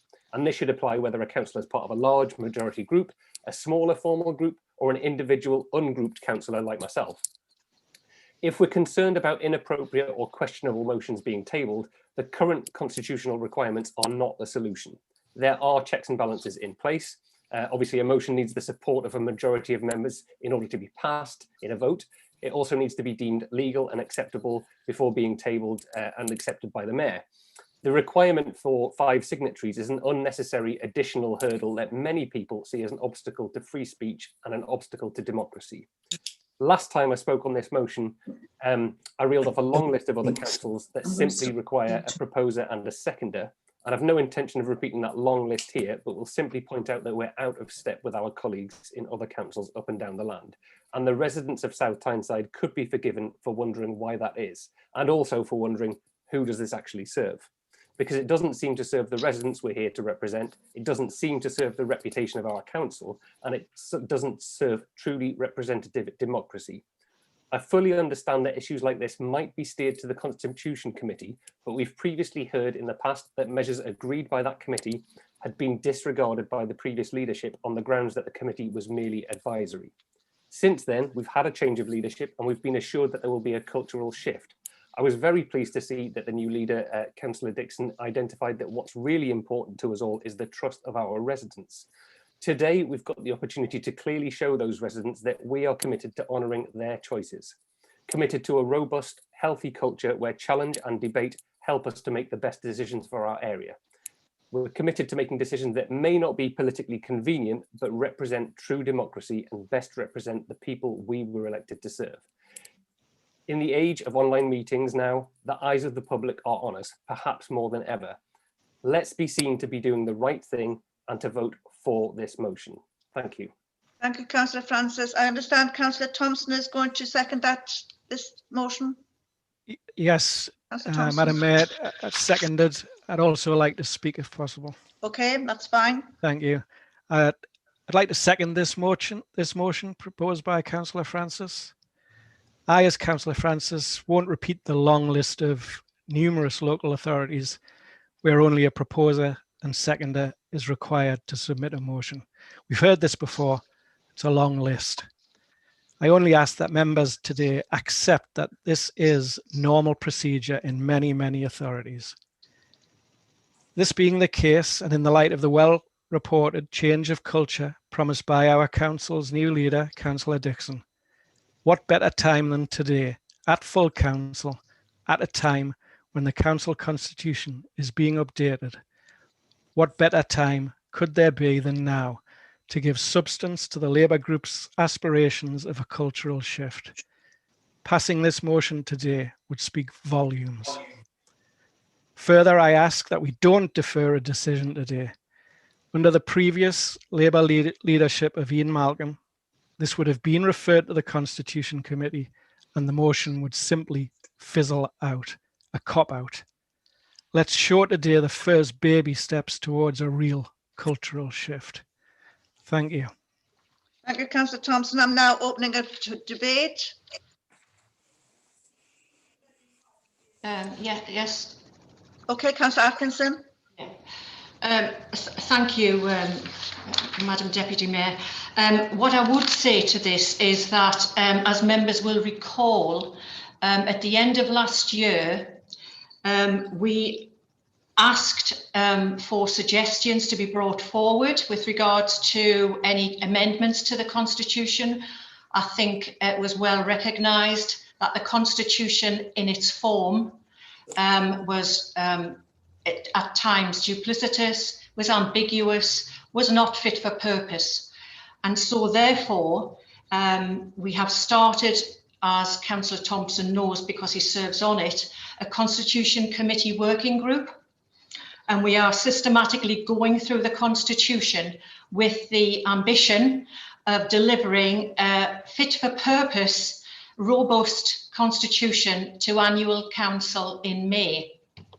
And therefore, because we have not yet reviewed all of those comments which came in the round with regards to motions, with regards to the timing of motions, with regards to anything else, you know, and this applies to the following two motions, which no doubt will be put forward very soon.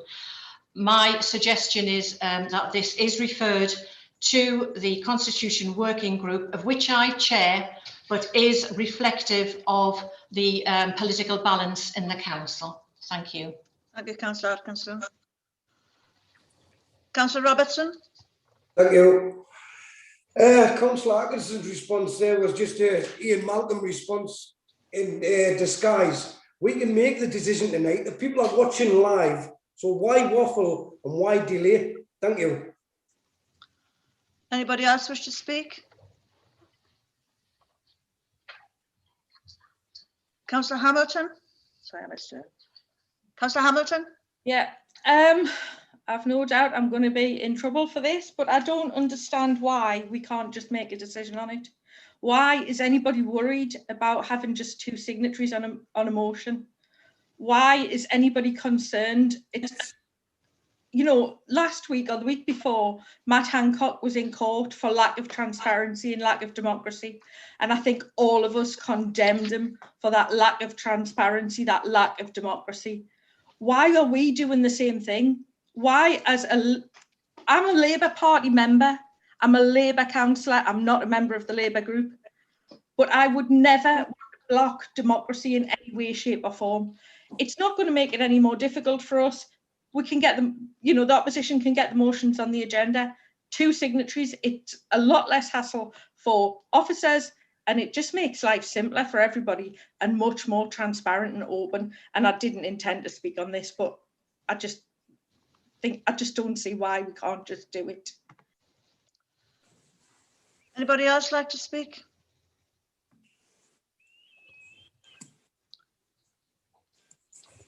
Councillor Francis, do you want to close the debate? It's been moved by Councillor Atkinson that it goes to the Constitution Committee. I think you've just got one. You've got another hand up before. Have I got another hand up here somewhere? Sorry, oh, sorry, it's Councillor me, Paul Madam Milburn, I can see. Yeah, sorry about that. Yeah, I just tried to echo Councillor Hampton's resolve there. I think it's very, very disappointing. I think it was within the remit, within the power of this group of people to make this count tonight, and that you seem unable to do it. So really disappointed. Thank you. Okay. Anybody else before I ask Councillor Francis to come in and close the debate? No. Councillor Francis? Thank you, Madam Deputy Mayor.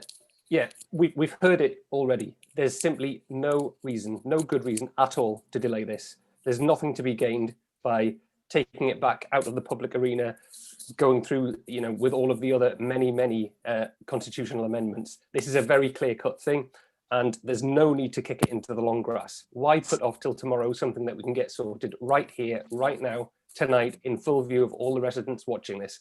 The residents watching this will be wondering what on earth's going on if we say we can't make a simple decision like this, which is clearly in line with what other councils all over the place do. It's clearly the right thing for democracy. The people who'll be going to the ballot box in just a few weeks' time will be wondering what on earth we're doing here if we don't pass my original motion here, and if we kick this into the long grass. That's all I have to say on it. Thank you, Councillor Francis.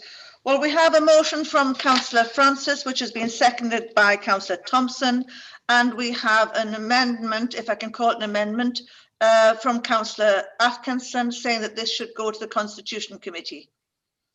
I'm going to take the amendment first, which is, and I'll have to have a vote on this, saying that we've got a disagreement here. So we're voting on the amendment first, which is that Councillor Atkinson has moved that it go to the Constitution Committee. Are we clear on that? Okay. I'm going to ask the legal officer to take a vote. Thank you. Councillors, as before, if you could indicate whether you are for or against the amendment when I call your name out. Thank you. Councillor Amar? For. Councillor Anglin? Yes. Councillor Atkinson? For. Councillor Bell? For. Councillor Boyack? For. Councillor Brady, sorry. I can lip read for. For. Councillor Carter? For. Councillor Dean? For. Councillor Dix? For. Councillor Dixon? For. Councillor Donaldson? For. Councillor Duncan?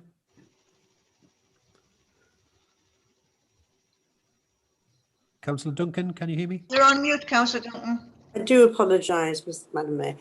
For. Thank you. Councillor Ellison? For. Councillor Flynn? For.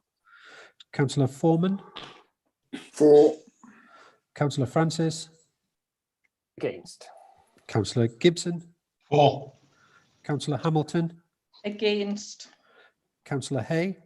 For. Councillor Hetherington? For. Councillor Hobson?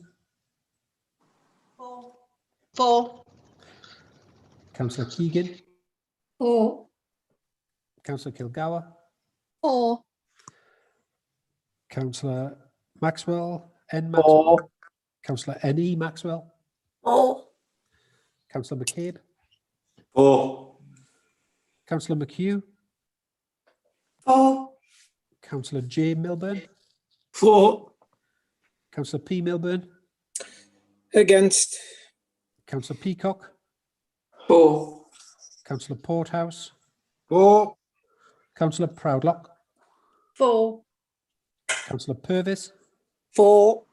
Councillor Roberts? Against. Councillor Robertson? Is an absolute disgrace against.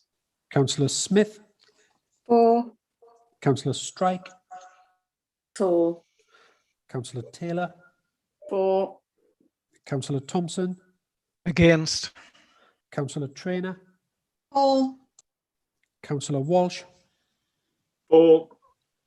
Councillor Welsh. For. And Councillor West. For. One moment, please.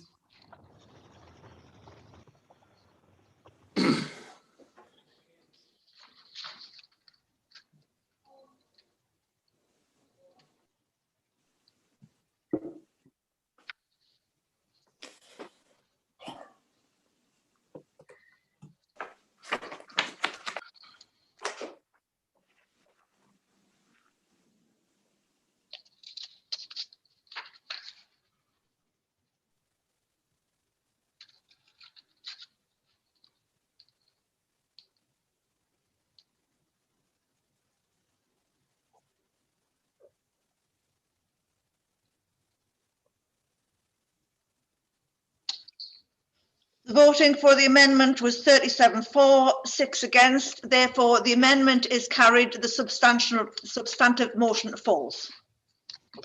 Okay, if I can now move on to motion 2, which has been submitted by Councillor Robertson, Thompson, Roberts, Francis and Milburn. Councillor Robertson, please present the motion. Thank you. As you all know, this is the second time this motion has been submitted in connection with transparency. The people of the borough who's voted for councillors deserve to know how they voted and what they voted for. There shouldn't be secrecy, which we're obviously seeing being repeated already tonight. The Labour group's new leader, Tracy Dixon, has been in the local paper saying that she's going to have transparency, fairness and openness, and the bad old days is gone. So, as I say, this is getting submitted again tonight. People are watching live. People will be recording it. It will be reposted on social media. So let's demonstrate to them that Tracy Dixon means what she said and that she's got the right people behind her. Obviously, Joan Atkinson's just clearly shown everyone in South Tyneside and beyond she wants the secrecy. So, Tracy Dixon, message from me as the opposition leader, please pick a new deputy because you've got the wrong person. Thank you. Is that motion seconded?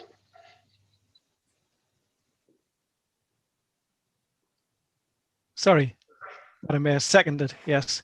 And could I just say a few words, please? You can. I'd like to second this motion proposed by Councillor Robertson. This must be the most fundamental and obvious motion to ever come to this council. Again, the residents of this borough simply need to know if, when, and how their ward members voted. It's about openness and transparency. Again, it's perfectly normal in other authorities, and the people of South Tyneside deserve this accountability. It's time for the new culture being spoken of by the Labour group and leader to start looking like reality. There's no need to refer this to the Constitution Committee. We're all here today. This is the opportunity to show the people that there is a real change of culture in play. Let's see some substance to the Labour group's words. Let's, as a council, vote for what's right. I second the motion. Thank you. The motion is now open to debate. Yes. Councillor Atkinson? Yeah.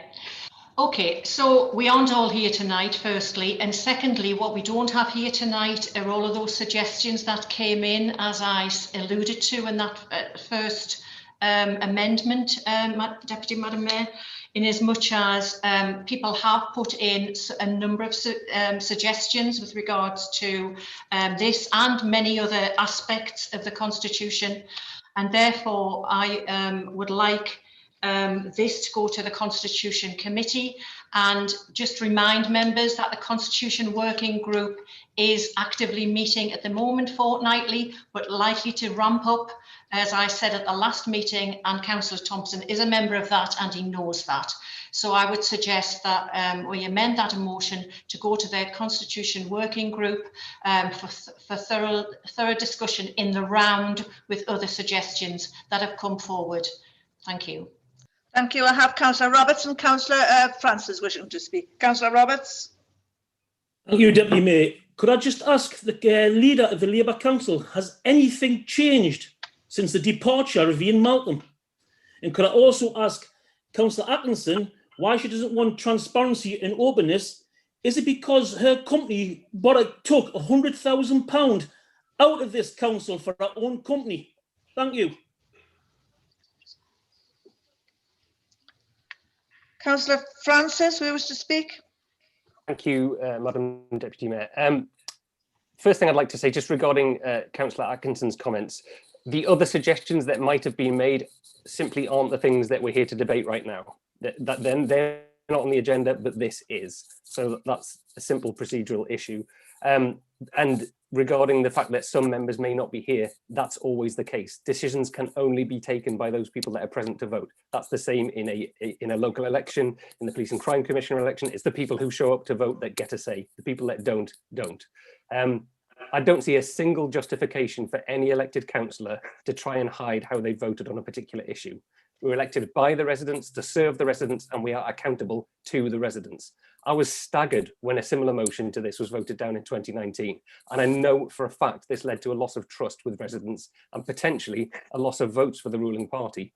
In the aftermath of that debate, I heard from people describing themselves as lifelong Labour supporters and voters who were so disappointed that they told me they were changing their voting habits as a consequence of that decision. We have a chance tonight to right that wrong, to do the right thing and to be seen to do the right thing. And I really think we're in danger of making a big mistake here. This tonight was the chance to show that change of culture we've heard about. This was the chance to take those baby steps we've heard about. And I think the ruling group possibly runs the risk of winning the battle tonight, but losing the war.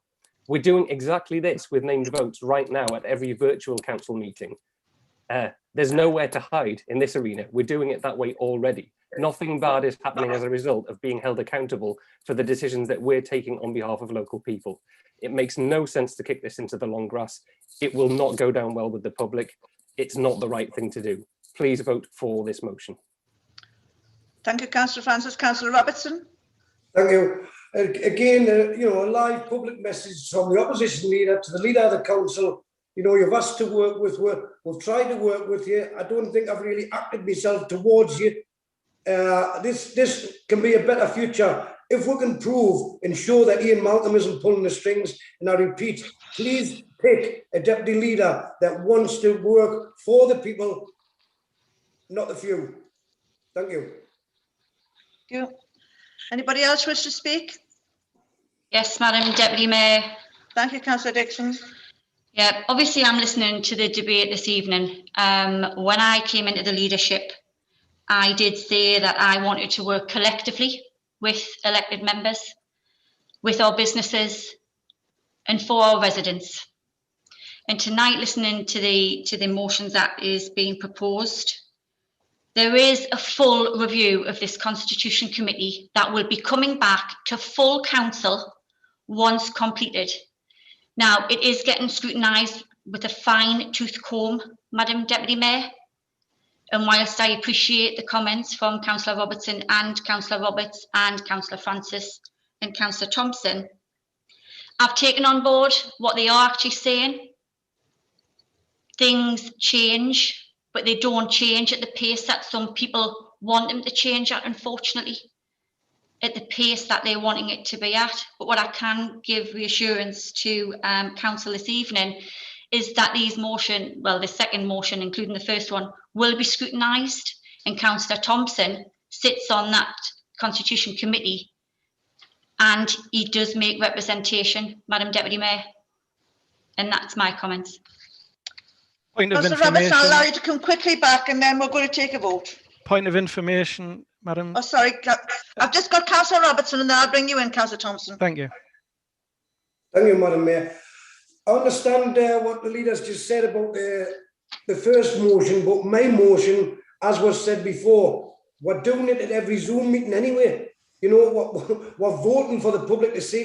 You as the leader, Tracy, it's now coming up to the elections. Your seat's up, this council's up, and this can be done tonight like that for everyone to see. We know your deputy doesn't want to do it. Please, Tracy, show them. Councillor Thompson.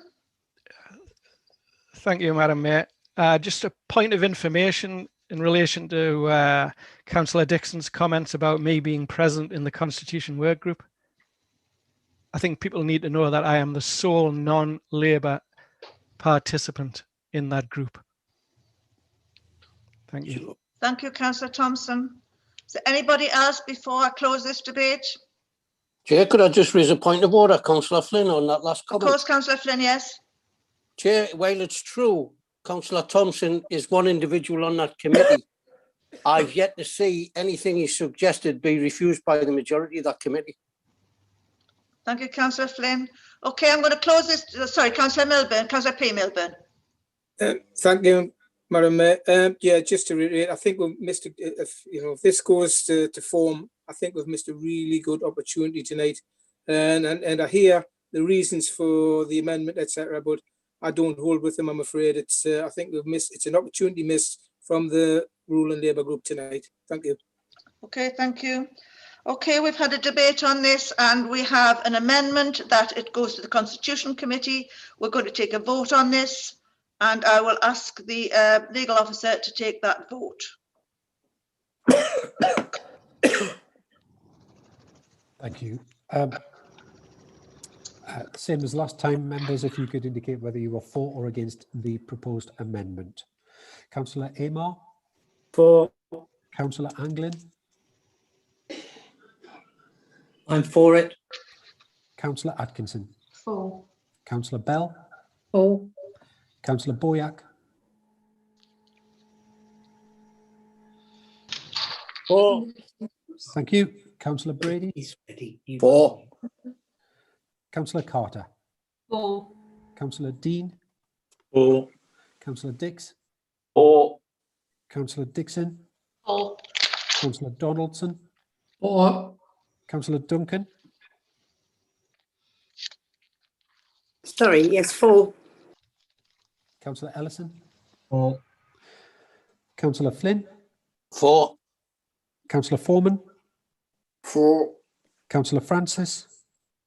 Against. Councillor Gibson? For. Councillor Hamilton? Against. Councillor Hay? For. Councillor Hetherington? For. Councillor Hobson? For. Councillor Keegan? For. Councillor Kilgour? For. Councillor N. Maxwell? For. Councillor N.E. Maxwell? For. Councillor McCabe? For. Councillor McHugh? For. Councillor J. Milburn? Against. Councillor P. Milburn?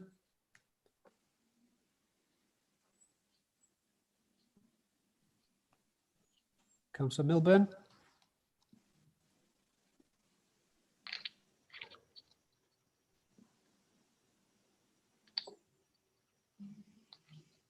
I'm not sure if Councillor Milburn can hear. I'll come back.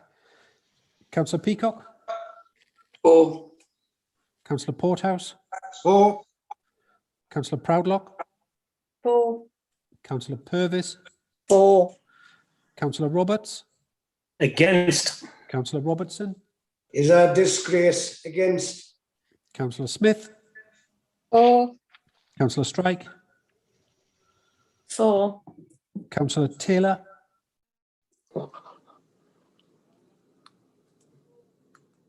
For. Councillor Thompson? Against. Councillor Traynor? For. Councillor Walsh? For. Councillor Welsh? For. And Councillor West? For. Councillor P. Milburn?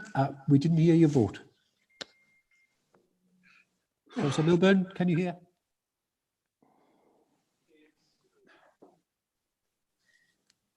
Councillor P. Milburn, I can see you. Can you hear me?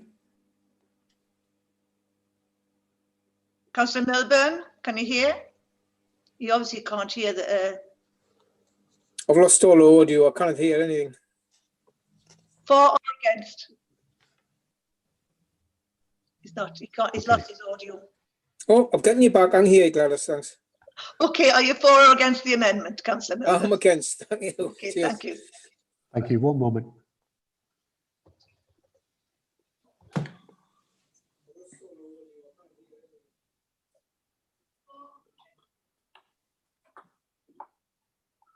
For the many, not the few.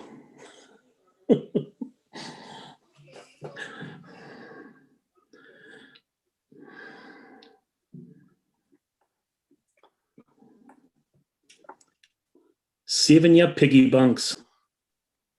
Who's he? He's just a councillor.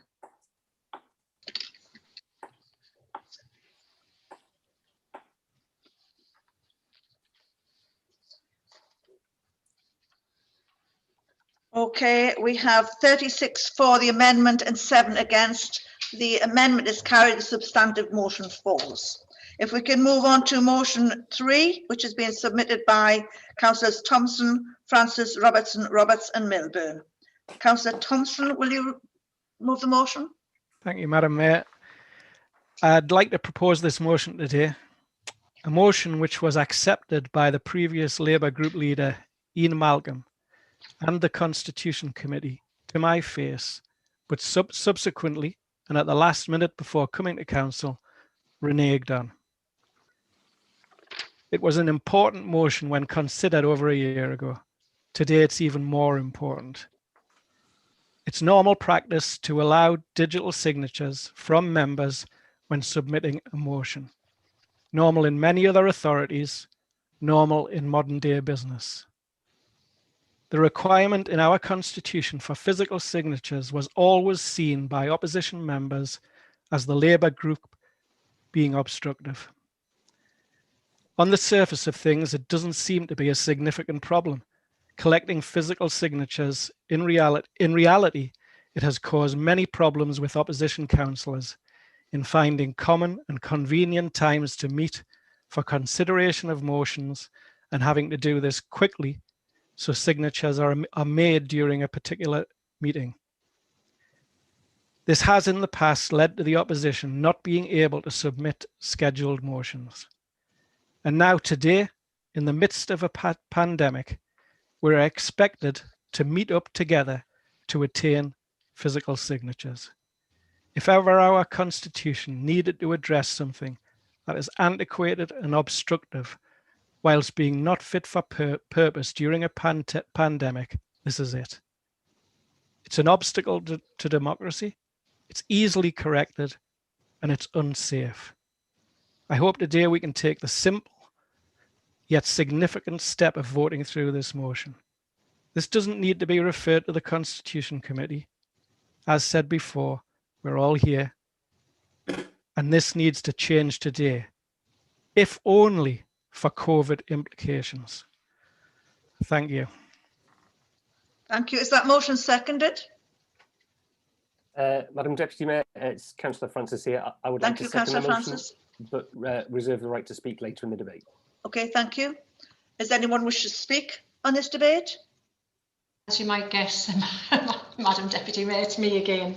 Councillor Atkinson? Yeah, I am going to propose that this is referred to the Constitution Committee. Not,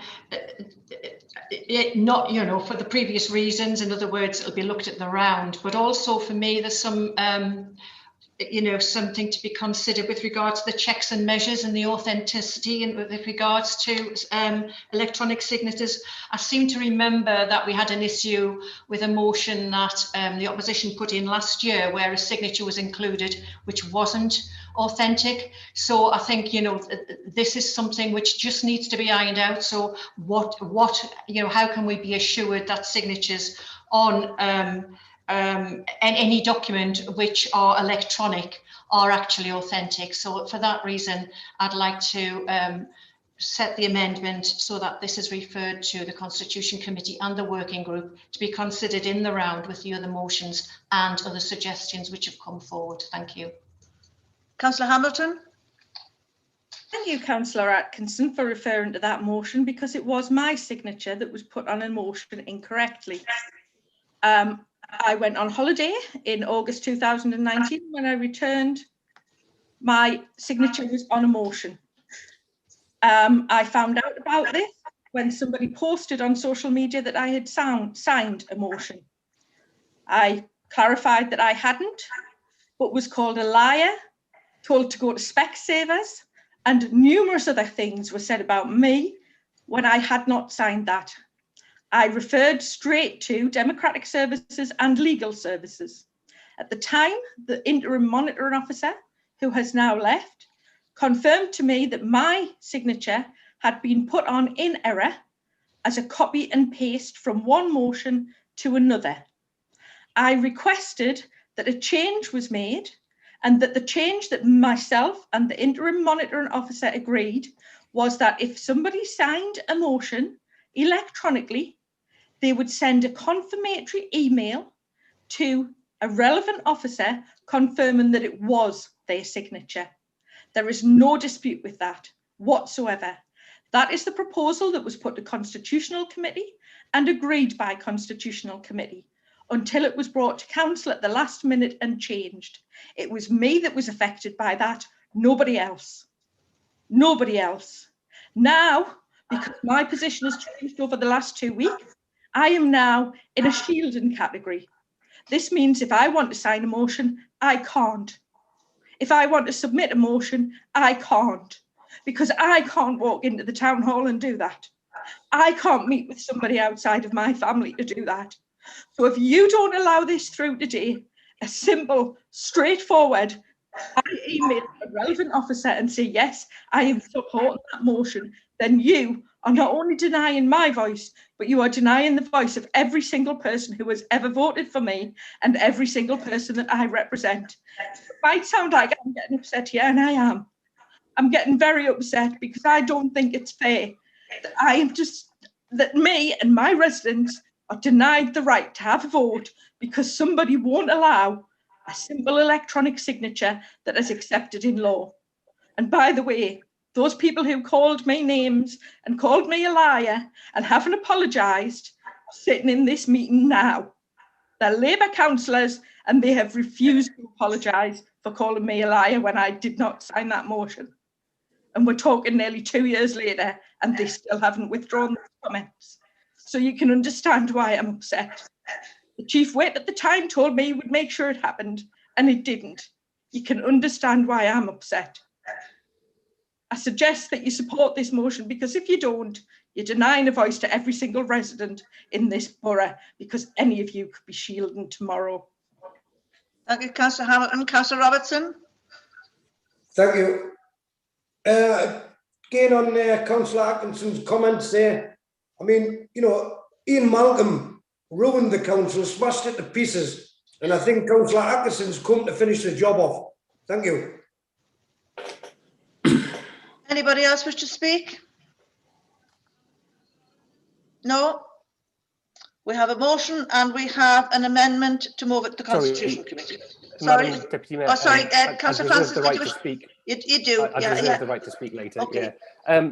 I think, you know, I'm going to struggle to put this any better than Councillor Hamilton just did in such a powerful way. It's put simply, actions speak louder than words. And aside from anything else, there are, as you've just heard, very real accessibility issues amongst anything else.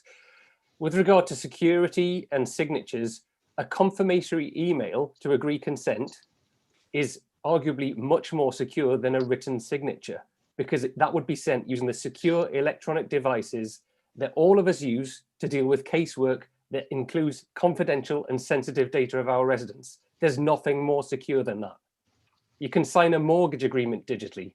Why on earth couldn't you sign and consent to your signature on a motion digitally? And again, we know the argument about kicking things into the long grass and steering them to the Constitution Committee, but we've heard that just when that's been done in the past, one thing's been said in public and then something very different has been done in private. The requirement for physical signatures is just a backward step. It requires unnecessary printing, potentially unnecessary travel, and unnecessary time. All of this in the 21st century where electronic agreements are commonplace. We've seen how the world's had to adapt to digital communication more than ever in the last 12 months. The current ruling requires handwritten signatures on paper. What's deeply ironic about this is on submitting these motions to this council meeting, the first thing that happened was an officer emailing me saying, have you got a Microsoft Word version of this motion? Because it would save them a job in typing up something from a physical piece of paper. You know, There's a reason why we no longer write with quill pens dipped in ink. There's a reason why we don't write penny farthings around or rely on fossil fuels for that matter. The world's moved on and we need to move on with it. This is a simple step to reduce unnecessary travel, actually arguably tighten up the security in terms of erroneous signatures, and obviously, as you've just heard from me, reduce additional work for council staff. There is no good reason not to vote for this motion tonight. Anybody else wish to speak? Councillor Francis? No? We have an amendment on the table from Councillor Atkinson. We need to take a vote. We are voting for or against the amendment. Can I ask the legal officer to take the vote, please? Thank you. Councillor Amon? For. Councillor Anglin? For. Councillor Atkinson? For. Councillor Bell? For. Councillor Boyack? For. Councillor Brady?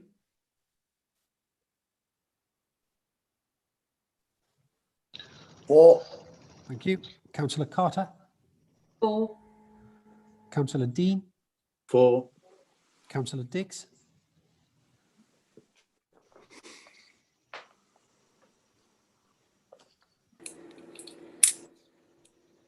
Councillor Dix? Yes, for. Thank you. Councillor Dixon? For. Councillor Donaldson? For. Councillor Duncan? For. Councillor Ellison? For. Councillor Flynn? For. Councillor Foreman? For. Councillor Francis? Obviously against. Councillor Gibson? For. Councillor Hamilton? Against, and I'd like to thank you all for taking away my residents' voice. Councillor Hay? For. Councillor Hetherington? For. Councillor Hobson? For. Councillor Keegan?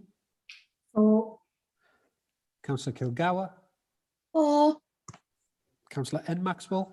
For. Councillor N.E. Maxwell? For. Councillor McCabe? For. Councillor McHugh? For. Councillor J. Milburn? Against. Councillor P. Milburn? Against. Councillor Peacock? For. Councillor Perry?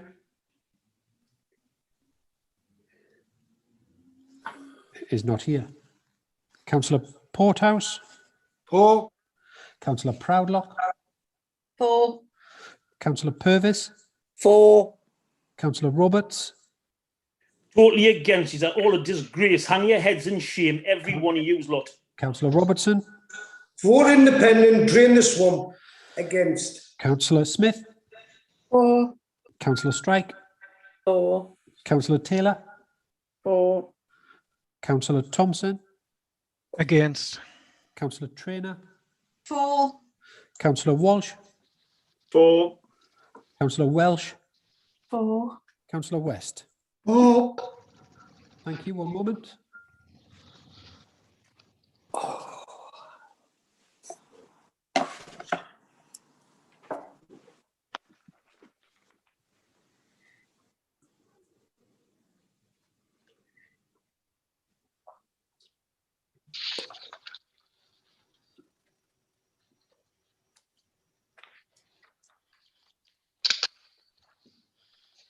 Thank you. The voting was 36 for the amendment, 7 against. The amendment's carried. The substantive motion falls. If we can move on to the next motion, which is motion 4, warmer and affordable to heat built, warmer and affordable to heat new build homes. And this is Councillor Francis to move. Thank you, Madam Deputy Mayor. I was intending actually to seek the meeting's consent to make a slight alteration to this motion, but I noticed in an email this afternoon that an amendment's been submitted, and I think that kind of cancels out what I was planning to do with this. So I'm not planning to try and amend my own motion here, but I do intend to surprise you this evening, because this is basically the story of how the pantomime of national party politics and a wall of red tape have taken us 15 years to get precisely nowhere. And this is harming residents in our communities, in our streets, and we have the power to change that. I've previously been accused in one of these meetings of having a drum to beat, but in keeping with my musical background, I'm also going to sing some praises tonight and give some credit to Unexpected Places. First of all, I'd like you to imagine a world with warmer homes, lower household bills, and more money in local people's pockets being spent in the local economy. And if you contrast that with our current reality, a world where fuel poverty is a very real concern, and we know that our neighbours are sometimes having to make heartbreaking choices between heating and eating, and all of that's happening against a backdrop of imminent climate catastrophe. But we have the power to change that in one small way, to make decisions that serve those residents rather than boosting profits for big energy and property development companies. You might be wondering, how did we get here? In 2006, the Labour government made a commitment that by 2016, all new homes would be zero carbon. And if this were a real pantomime, you might like to cheer at this point, because that was a fantastic idea. But then in 2016, the Conservatives made a shocking announcement that they didn't intend to go ahead with the zero carbon standard or similar measures at a national level, and they changed the legislation. You might want to boo here if this was a real pantomime, because that was very much a retrograde step. Legislation was, however, then passed that allowed local authorities to set their own building standards. Hooray again. The trouble is that this arguably creates an uneven playing field between different council areas, allowing developers to go where the grass is greenest, even if the policies aren't. Boo again. Then in 2019, Labour pledged to reintroduce the zero carbon home standard by 2022, and they said that housing developers would absorb the cost. Hooray again, unless you're a big property developer. We all know the outcome of the 2019 election, and this now leaves the ball firmly in the court of local authorities. This motion on the agenda tonight isn't the motion I originally proposed, because in addition to the political back and forth on a national level, there are bureaucratic obstacles too. And although local government has the power to set building regulations, this has to be done a certain way through the local plan. By voting for this motion, and indeed for the amendment, which we're about to hear, we can show that we're making a step in the right direction and following through on a promise that the Labour Party made back in 2006 and renewed in 2019. 2006 was 15 years ago and we still haven't got there, but we have the power to change this. The one thing I've barely mentioned in all of this is the urgently ticking clock of climate change. I'm incredibly proud of this council's commitment to tackling climate change and the serious investments that we've already heard about tonight being made to ensure that we do our bit to address the climate crisis. That said, writing back in 1759, Adam Smith noted that we feel far worse about the prospect of losing our own little finger than we do about the death of a multitude of strangers far away. And following that logic, if the urgency of the climate crisis isn't close enough to home for us to vote for this motion, I'd urge people to consider the people in our borough, in our communities, and in our streets who stand to gain warmer homes, lower bills, and more money in their pockets. The counter argument to this motion might be that it creates additional obstacles and costs for housing development companies, but my response to that will be to ask, who are we here to serve? Who are we here to represent? And who are we accountable to? I choose to stand not with development companies, but with residents who deserve warmer homes, lower bills, and a healthy planet to pass on to the next generation. Please do the right thing and vote for this motion. Thank you, Councillor Francis. Councillor Thompson, did you wish to second the motion? Yes, seconded. Okay, and I understand we have an amendment. Councillor Walsh. Thanks, Madam Deputy Mayor. I mean, Councillor Francis has touched on the motion that was circulated this afternoon, and can I just apologise for the lateness of getting that amendment through. I think that the motion has two I can't even speak today for some reason, but this motion has two key strands, with only one being addressed in the recommendation, which is about net zero carbon home targets, whilst no mention is made of the need for retrofitting existing homes to reduce the fuel poverty in South Tyneside that the motion refers to at the outset. Secondly, South Tyneside Council, along with its partners, including South Tyneside Homes and other partners, are working to deliver net zero carbon homes. Very shortly to be announced, we've been successful with our Green Homes, a grant award from government, but that will be coming out shortly. South Tyneside Homes are working with South Tyneside Council to update the fuel poverty strategy. to maximise opportunities to retrofit homes where they are warm. The 5-year delivery plan from South Tyneside Homes includes implementing improvements that maximise energy efficiency, such as solar panels and improved cavity wall insulation. We're also expecting from government to be a Decent Homes Round 2 standard that will be coming through, and we're expecting that to be focused very much on about warmth and energy efficiency. And that is something that the council and its partners will be very closely involved with. That brings me back to the motion. And Councillor Francis has touched on this, and it would be wrong for South Tyneside Council to act on its own and act unilaterally. Because if we act unilaterally, it will be a disincentive for house builders to come to the borough. And it would mean that the housing that would be available across the sectors in South Tyneside would be less affordable than what they are now. That leads me to the proposed amendments. And I guess from what Councillor Francis has indicated, I'm pushing against an open door here. And what I'm suggesting is that we delete what was put after this council resolves and replace it with this council resolves to request that the leader of the council writes the Ministry of Housing, Communities and Local Government to lobby for a strategic and coordinated approach, together with the appropriate funding, to address the need for net zero carbon homes and help to address fuel poverty. This includes the need to retrofit existing housing stock with appropriate measures to tackle current fuel poverty, and for new build homes to work towards the implementation of net zero carbon homes as soon as practicable.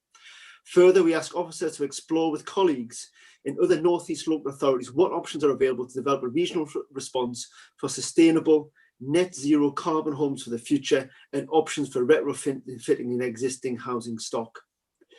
Madam Deputy Mayor, that's the amendment that I'm proposing for this motion. Thank you, Madam Deputy Mayor. Councillor Francis, will you accept the amendment? Yeah, can I just say a couple of words Yes, on that? Yes, of course you can. Madam Deputy Mayor.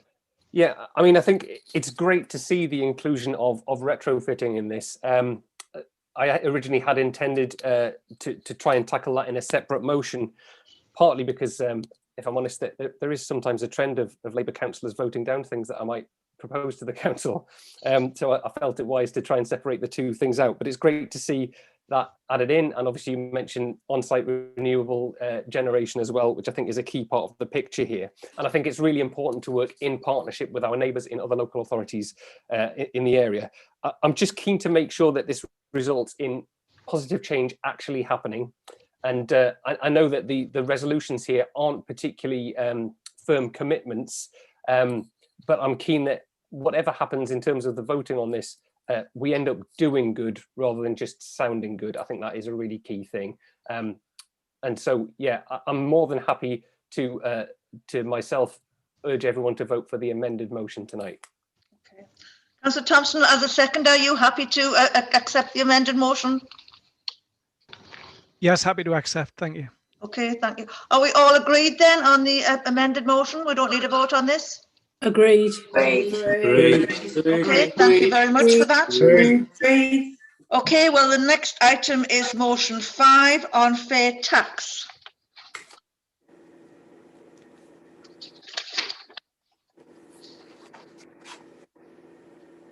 Who's moving this motion? Yeah, thank you, Madam Deputy Mayor. It's Councillor Francis again. You're probably sick of my voice by now. I just want to first of all seek permission from the meeting to make a very small alteration to the motion following advice from the monitoring officer. And I understand that I need permission from the meeting in order to do that. Do I need to read this out now? I'm not 100% sure on the procedure. If you read your alteration and whereabouts it is in the text. Yeah, there's two very minor alterations, and I say these were following suggestions from officers.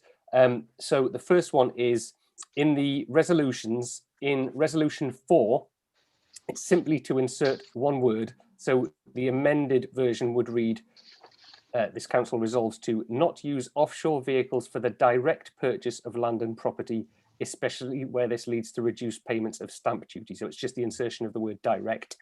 And the second change is to change resolution 6.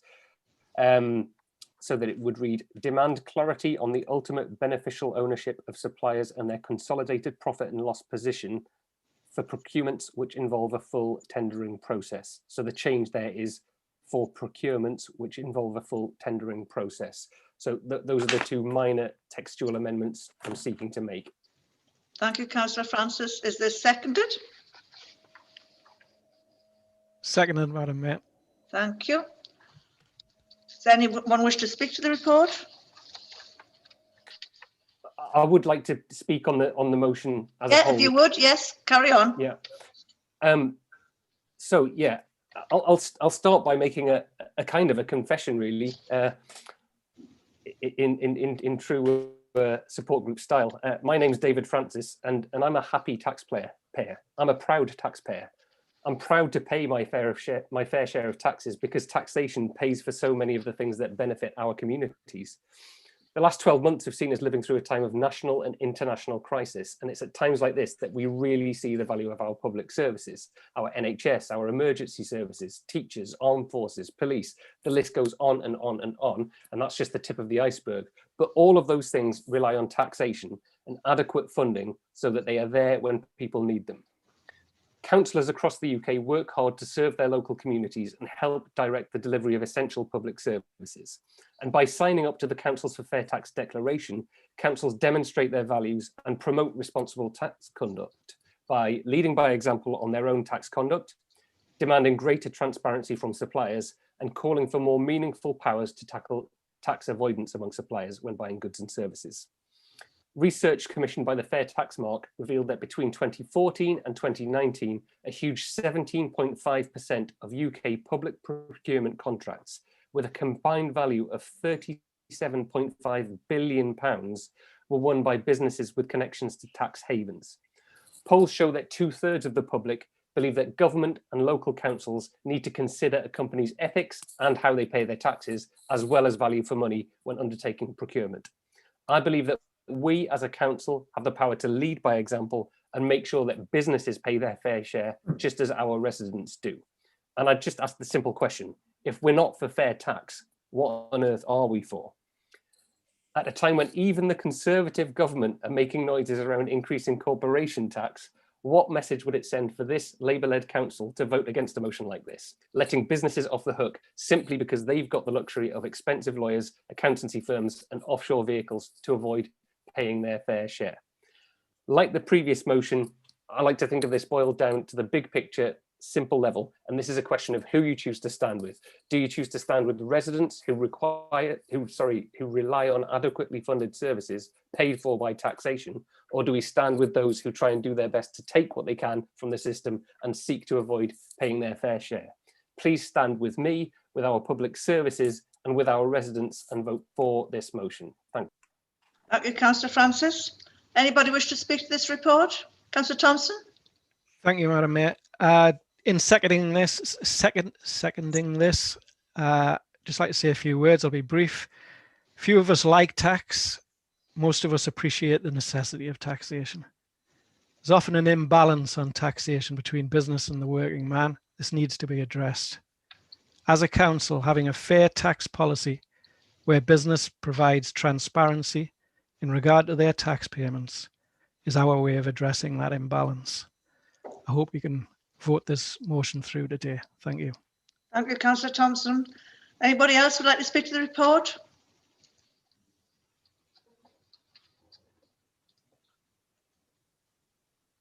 Any amendments? Are we all agreed on the motion? Agreed.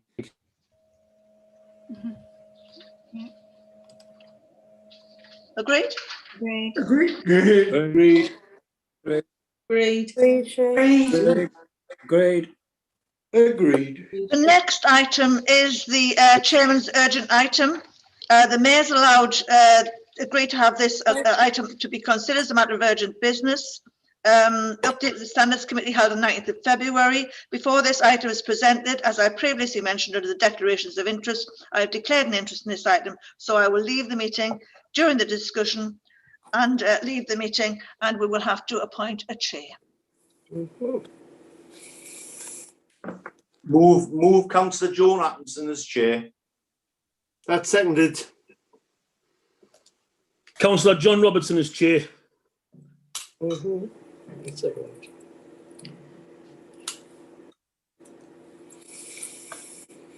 Can I speak, please? Sorry, councillors. Deputy Mayor, you're on mute. Could I just ask the chair, is it Councillor Atkins? Could I just ask on the process for the likes of myself who's leaving the meeting? Will we be told when to come back on? I believe, as it's the end of the agenda, I believe that's it, Councillor Thompson. Okay, thank you. I hadn't really prepared that bit, sorry. Can I speak, please? We need all of those people then who have declared an interest to leave the meeting. Can I speak, please? About this element of, I'm the chair of this item only. So it's. Chair, can I speak, please? I said. Well, not really, because this item, you're excluded from this, Councillor Robertson, in terms of the fact you've already declared an interest. Is there anyone else on here who's declared an interest? Councillor Thompson, I think you need to leave as well. Instead of being ignorant, make sure that we've got everyone who's declared an interest. Will you let me speak, please? Chair. No. Madam Chair, could we ask the monitoring officer, please, to disconnect that microphone? He's been asked to leave the meeting and he keeps interrupting. He's not allowed to attend this part of the meeting. So well, that's what I thought. I'm just going to clarify that. Thank you, Councillor Dix. Can I just clarify that with? Have you got something to hide, Councillor Dix? I've got nothing to hide. Are you sure? I'm sure. Aye.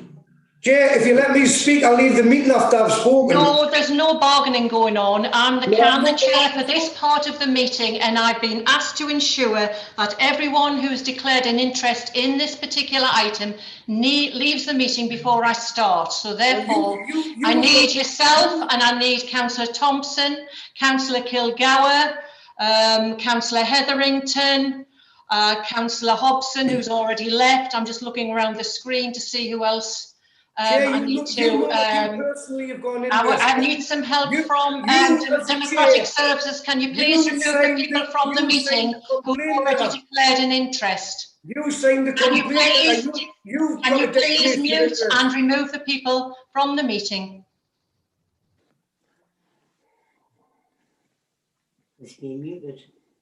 Can you please confirm to me, Democratic Services, that everyone has left the meeting who was meant to leave, those with an interest? John Rumney, is there any indication that everyone has left according to the requirement? I'm just checking, Chair. Thank you. I believe they have. One moment, if I could ask Councillor Hobson to mute her microphone on the device that's in the same room as mine, just to avoid any potential feedback. Or to turn the speaker off. Can you speak up, Reverend, please? Thank you. Thank you, Chair. Okay, thank you. It's an unusual situation, this, and not one that we're used to. So, let's just get on with it. We've had a long meeting. And what I'm going to say is the next business is to consider a report of the acting head of legal services. And this provides an update of the Standards Committee meeting held on the 19th of February 2021. So I'm going to ask John Rumney to present the report. Mr. Rumney. Thank you, Chair. I will be brief. The purpose of this report is firstly to inform Council of the decisions made by its Standards Committee at a hearing which took place. Could you speak up, please, Mr. Rumney? Can't hear, John. Sorry, is that better? That's better. I do apologise. The purpose of the report is to firstly inform Council of the decisions made by Standards Committee at a hearing which took place last Friday, and secondly, to put to Council a recommendation which the committee made. On the 19th of February, Standards Committee considered a report prepared by the Council's monitoring officer, which set out her findings in respect of a complaint received by the Council in July 2020 concerning the conduct of Councillor Robertson, in particular the content of Facebook posts which he had published. The complaint was that in an 18-month period, Councillor Robertson had published Facebook posts, the content of which breached the members' code of conduct in a number of ways. Namely, they demonstrated a failure to treat another member with respect. Sorry, you're fading away there again. They amounted to bullying of that member. They brought the council and Councillor Robertson's office as a councillor into disrepute, and that he had disclosed information in the posts which he had been given in confidence. An important issue which the committee had to consider was whether the code was engaged in relation to Councillor Robertson's conduct in view of his submission that at all material times he was acting in his personal capacity only. After a lengthy deliberation and basing its conclusion on the documentation which it considered as a whole, the committee found by a majority of 4-1 that Councillor Robertson was, at the times in question, giving the impression of conducting the business of the authority, namely the business of the office of councillor to which he had been elected. The committee therefore found the members' code did apply to the conduct complained of. The findings of the committee are set out in the report, and whilst the complaint about disclosing confidential information was not upheld, the committee did uphold the other complaints. The committee considered that an appropriate response to what it had found would be, firstly, the issuing of a formal censure to Councillor Robertson, secondly, the reporting of its decision to full council, which is what I'm doing now, and thirdly, to recommend to full council that Councillor Robertson be prohibited from attending the Jarrow and Bolden Community Area Forum meetings for a period of 3 months. It is that recommendation which council is asked to consider. Thank you. Thank you, Mr. Rumney. So council is recommended to implement the prohibition of Councillor Robertson attending the Jarrow and Bolden Community Area Forum meetings for a period of 3 months, and to determine the date upon which that prohibition is to commence. Does any member wish to speak on the matter? Councillor Taylor, I can see your hand straight up. Yes, Councillor Taylor. May I propose and move that if the recommendation is agreed, it is 3 months from the day before the next Jarrow CAF meeting commencing on the 14th of January, sorry, the 14th of April 2021. Okay, thank you, Councillor Taylor. Have I got a second? Yes, Yes, Councillor Rahman. Yeah, yes, I second the motion. Yeah. Can I come in, please? Thank you. Thank you. Yes, Councillor Roberts. Thank you, Chair. Can I also ask one thing? Why has this been railroaded through when certain councillors on here have committed a hell of a lot more crime and dishonesty than what two councillors going tit for tat? Councillors have been known that there's money gone missing, that there's fraud. Councillor Roberts, can you stick to the matter in hand? The matter in hand is that we're going to agree the sanction as imposed by the. Well, if the sanction's there, can I ask why the goalposts are keep moved off John Rumley every 5 minutes, please? He's shifting the goalposts all the time. This councillor has done something possibly wrong, possibly he's telling the truth. I don't know, right? But what he has done, it's his Facebook account. It's not the council's. If a councillor is saying that he's brought something into disrepute, can you please show me? Can you show me the bill that you're paying for his personal phone, please? Because that's his personal property. So, Councillor Roberts, we aren't here to debate whether Councillor Robertson has done right or wrong. That was down to the Standards Committee to just. You've got double standards, though. And if anyone followed that, and some of that was it was a very long meeting on Friday. And obviously a lot of deliberation was done. The reason the recommendation and the prohibition is coming to council and me chairing this part of it is that in the Constitution, that is how that sanction is endorsed. It comes to council where there's a sanction. How is it that the Constitution is unclear when it's Labour councillors, but yet it's clear when it's an independent councillor? Well, maybe you've got the Constitution We know we're working on the constitution, but that element is very clear, Councillor Roberts. Right, have I got anybody else who wants to speak on the motion? There's only certain things. We've got a date of the 14th of April. Right, I'm going to ask then, therefore, can we take a vote on this? I don't see anyone else. All right, okay, Councillor Hamilton, sorry. Right, as somebody who has been bullied since the day I was elected, and bullied tonight, in my opinion, and discriminated against on the grounds of my disability, I condemn all bullying of all types. Tonight, I just want to ask for clarity on a couple of points, if that's okay. The first one is, it's my understanding the Constitutional Committee has made, sorry, the Standards Committee has made recommendations in the report with regards to a 3-month suspension from Bolton Cath, if that's, I believe, correct. And I've got a couple of questions with regards to that. The first one being a proposal's been put forward tonight that should be from a certain date. And I'd just like to seek clarity from John Rumney as the legal officer, if that can happen tonight, or if that is something that the Constitutional Committee, sorry, the Standards Committee, I'm getting my committees mixed up, or if it's something that the Standards Committee should have recommended, because I don't know that, and I just want to be clear on what the procedures are. The other thing was, I did read all of the papers for this, as I do for every committee, and I went through them with home, and I also watched the whole meeting on Friday, which I have to say was very long and very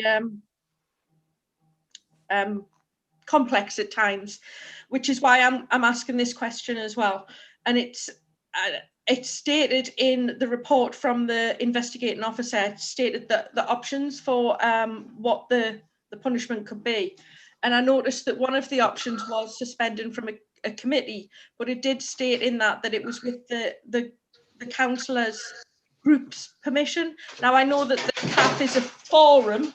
Sorry, that's my cat. She's making a bit of a noise in the background.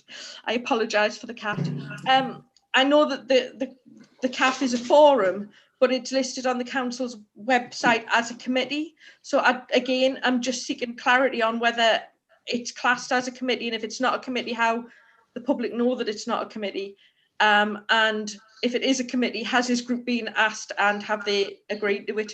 As I say, I'm just seeking these points of clarification, because I wouldn't want us to be doing something that we could then be held to account for not following the rules and the code of conduct. I hope that makes sense. Yeah. Thanks, Councillor Hamilton. John, can I ask you to comment on that? Thank you. Certainly, Chair. Yes, Councillor Hamilton, taking your inquiries in the order you made them. Firstly, Standards Committee didn't feel able to set a date for the start of the period of the prohibition, because firstly, they didn't know whether Council would accept their recommendation. And secondly, if Council did accept the recommendation, they didn't know when the meeting of Council would take place at which the report would be considered. So if Standards Committee had set a date, then they were unsure about how appropriate that would be, depending upon when it came before full Council. The second matter is that the Standards Committee did not think it appropriate to impose the more severe sanction of removing Councillor Robertson from any committees, which would include the Community Area Forum. They thought it appropriate to impose a lesser sanction, which is to prohibit his attendance at those meetings for a period of 3 months. So that did not engage the requirement to liaise with any particular political group, because they did not seek the removal of Councillor Robertson from any committee, rather just a temporary suspension on his ability to attend. Thank you. Okay, thank you. Any more questions to the report? Councillor Roberts? Yes, please. Could I just ask one question, John, Mr. Rumney? When we're saying the goalposts are being moved, obviously it sticks out to your sore thumb, they are being moved. Could I also, I'd like to know if the investigating officer was acting as an officer, or was she being forced and told she's got to do this, and go down and seek and look into Councillor Robertson's Facebook account? Because that's what was said, that she went in searching it. She shouldn't be going in searching of that Facebook page, which was clearly stated there. So was she doing it as her own, by herself, or was she forced to do it and told she had to do it off the Labour councillors? Councillor Roberts, can I just ask, excuse me, can I just ask, are you insinuating that an officer has gone above and beyond what she is entitled to do? Yes, are you I am. insinuating or saying think what you've got that to the remember monitoring is- officer what you've got to has remember, done Councillor Atkinson, has gone beyond what she is I think what legally you've got entitled to to do, do? Councillor Atkinson, I think Because what you've got to do is look at what she's done in the past. I too watched that. Lettering against you. Councillor Roberts, can I just point out, Councillor Roberts? Can I finish? No, can I just point something out, because you may not know this. I too watched that on Friday in between doing various tasks, clearly, because it was a very long meeting. And this was already challenged at that time, actually, and answers were given. So I think it's irrelevant, the question that you're asking now, but I'll ask John Rumney if he's prepared to answer that, and then we move on to Councillor Paul Milburn. Thank you, John. Obviously, John Rumney is going to say, I'm not going to answer that because he's probably one of the officers who's been pushed and forced to do what the Labour Council does. Thank you, Chair. Councillor Roberts, firstly, I dispute completely any suggestion that goalposts have been moved. Secondly, I wasn't involved in the investigation that was undertaken, but I am aware that at the hearing on Friday, when the point about whether the investigating officer overstepped her mark in terms of going looking for evidence, her answer was that she was provided with evidence by the complainant, and the additional evidence that she obtained from Councillor Roberts' Facebook account was as a result of discussions that she had had with him. That's the only answer that I can give, because that was the answer that was provided on Friday, I'm afraid. Thank you, John. Can I go on to Councillor Paul Milburn, who has his hand up? Thanks, Paul. Thanks, Chair. I just wanted to say, I too watched, I read all the papers, etc., and I wasn't convinced at all on the balance of probability that John, was given the impression that he's working in his official capacity. That said, that's what I believe. I believe now, so I'm hardly likely to agree to the sanction. That's all I would say on that. Right, thank you. Thank you. I'm just looking across the screen. In that case, can I just ask then, the motion, the date has been proposed and seconded. So can we just ask then, do we need to take a vote on this, John? Yes, we'll need Yes, it. thank you. Can you resume a vote then? Thank you. Thank you, Chair. If councillors could indicate whether they are for or against the proposed, the proposed motion, which is to accept the recommendation and to have a start date, I think was the 14th of April. Can I just check that's correct? Yeah. Chair? Thank you. Councillor Amor? For. Dog. Councillor Anglin? For. Councillor Atkinson? For. Councillor Bell? For. Councillor Boyack? For. Councillor Carter? For. Councillor Dean? For. Councillor Dix? For. Councillor Dixon? For. Councillor Donaldson? For. Councillor Duncan? For. Councillor Ellison? For. Councillor Flynn? For. Councillor Foreman? For. Councillor Francis? For. Councillor Gibson?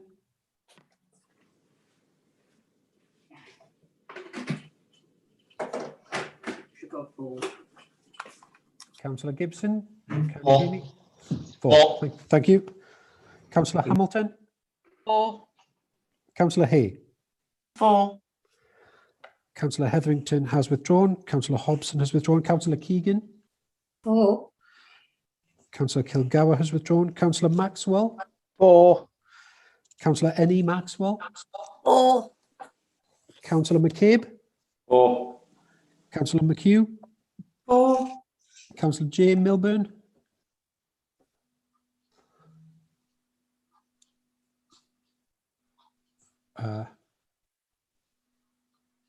Councillor J. Milburn? I think he's left, John. I think he has.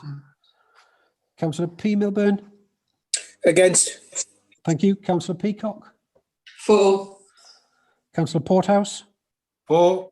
Councillor Proudlock? For. Councillor Purvis? For. Councillor Roberts. Totally against. Corruption at its best. Councillor Smith has withdrawn. Councillor Kangaroo Strike. court. Councillor Strike. For. Councillor Taylor. For. Councillor Traynor. For. Councillor Walsh. For. Councillor Welsh. For. And Councillor West. It's withdrawn, John. Sorry, of course. Thank you. One moment, please. John, you're forgetting Bill Brady again. I do apologise, Councillor Brady. Yes, what's your vote? For. Thank you. For.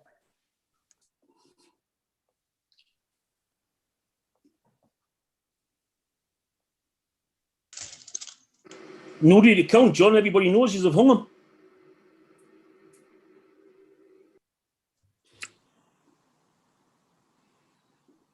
Thank you, Chair. The vote is 33 for and 2 against. Thank you, John. Okay, so the motion is carried that Councillor Robertson will have a 3-month suspension from Jarrow CAF meeting commencing the 14th of April. Thank you. And that concludes the business for today's meetings. The live streaming will now cease. And can I thank you all for your attendance and take this opportunity to thank the members of the public who've been watching today. Thank you.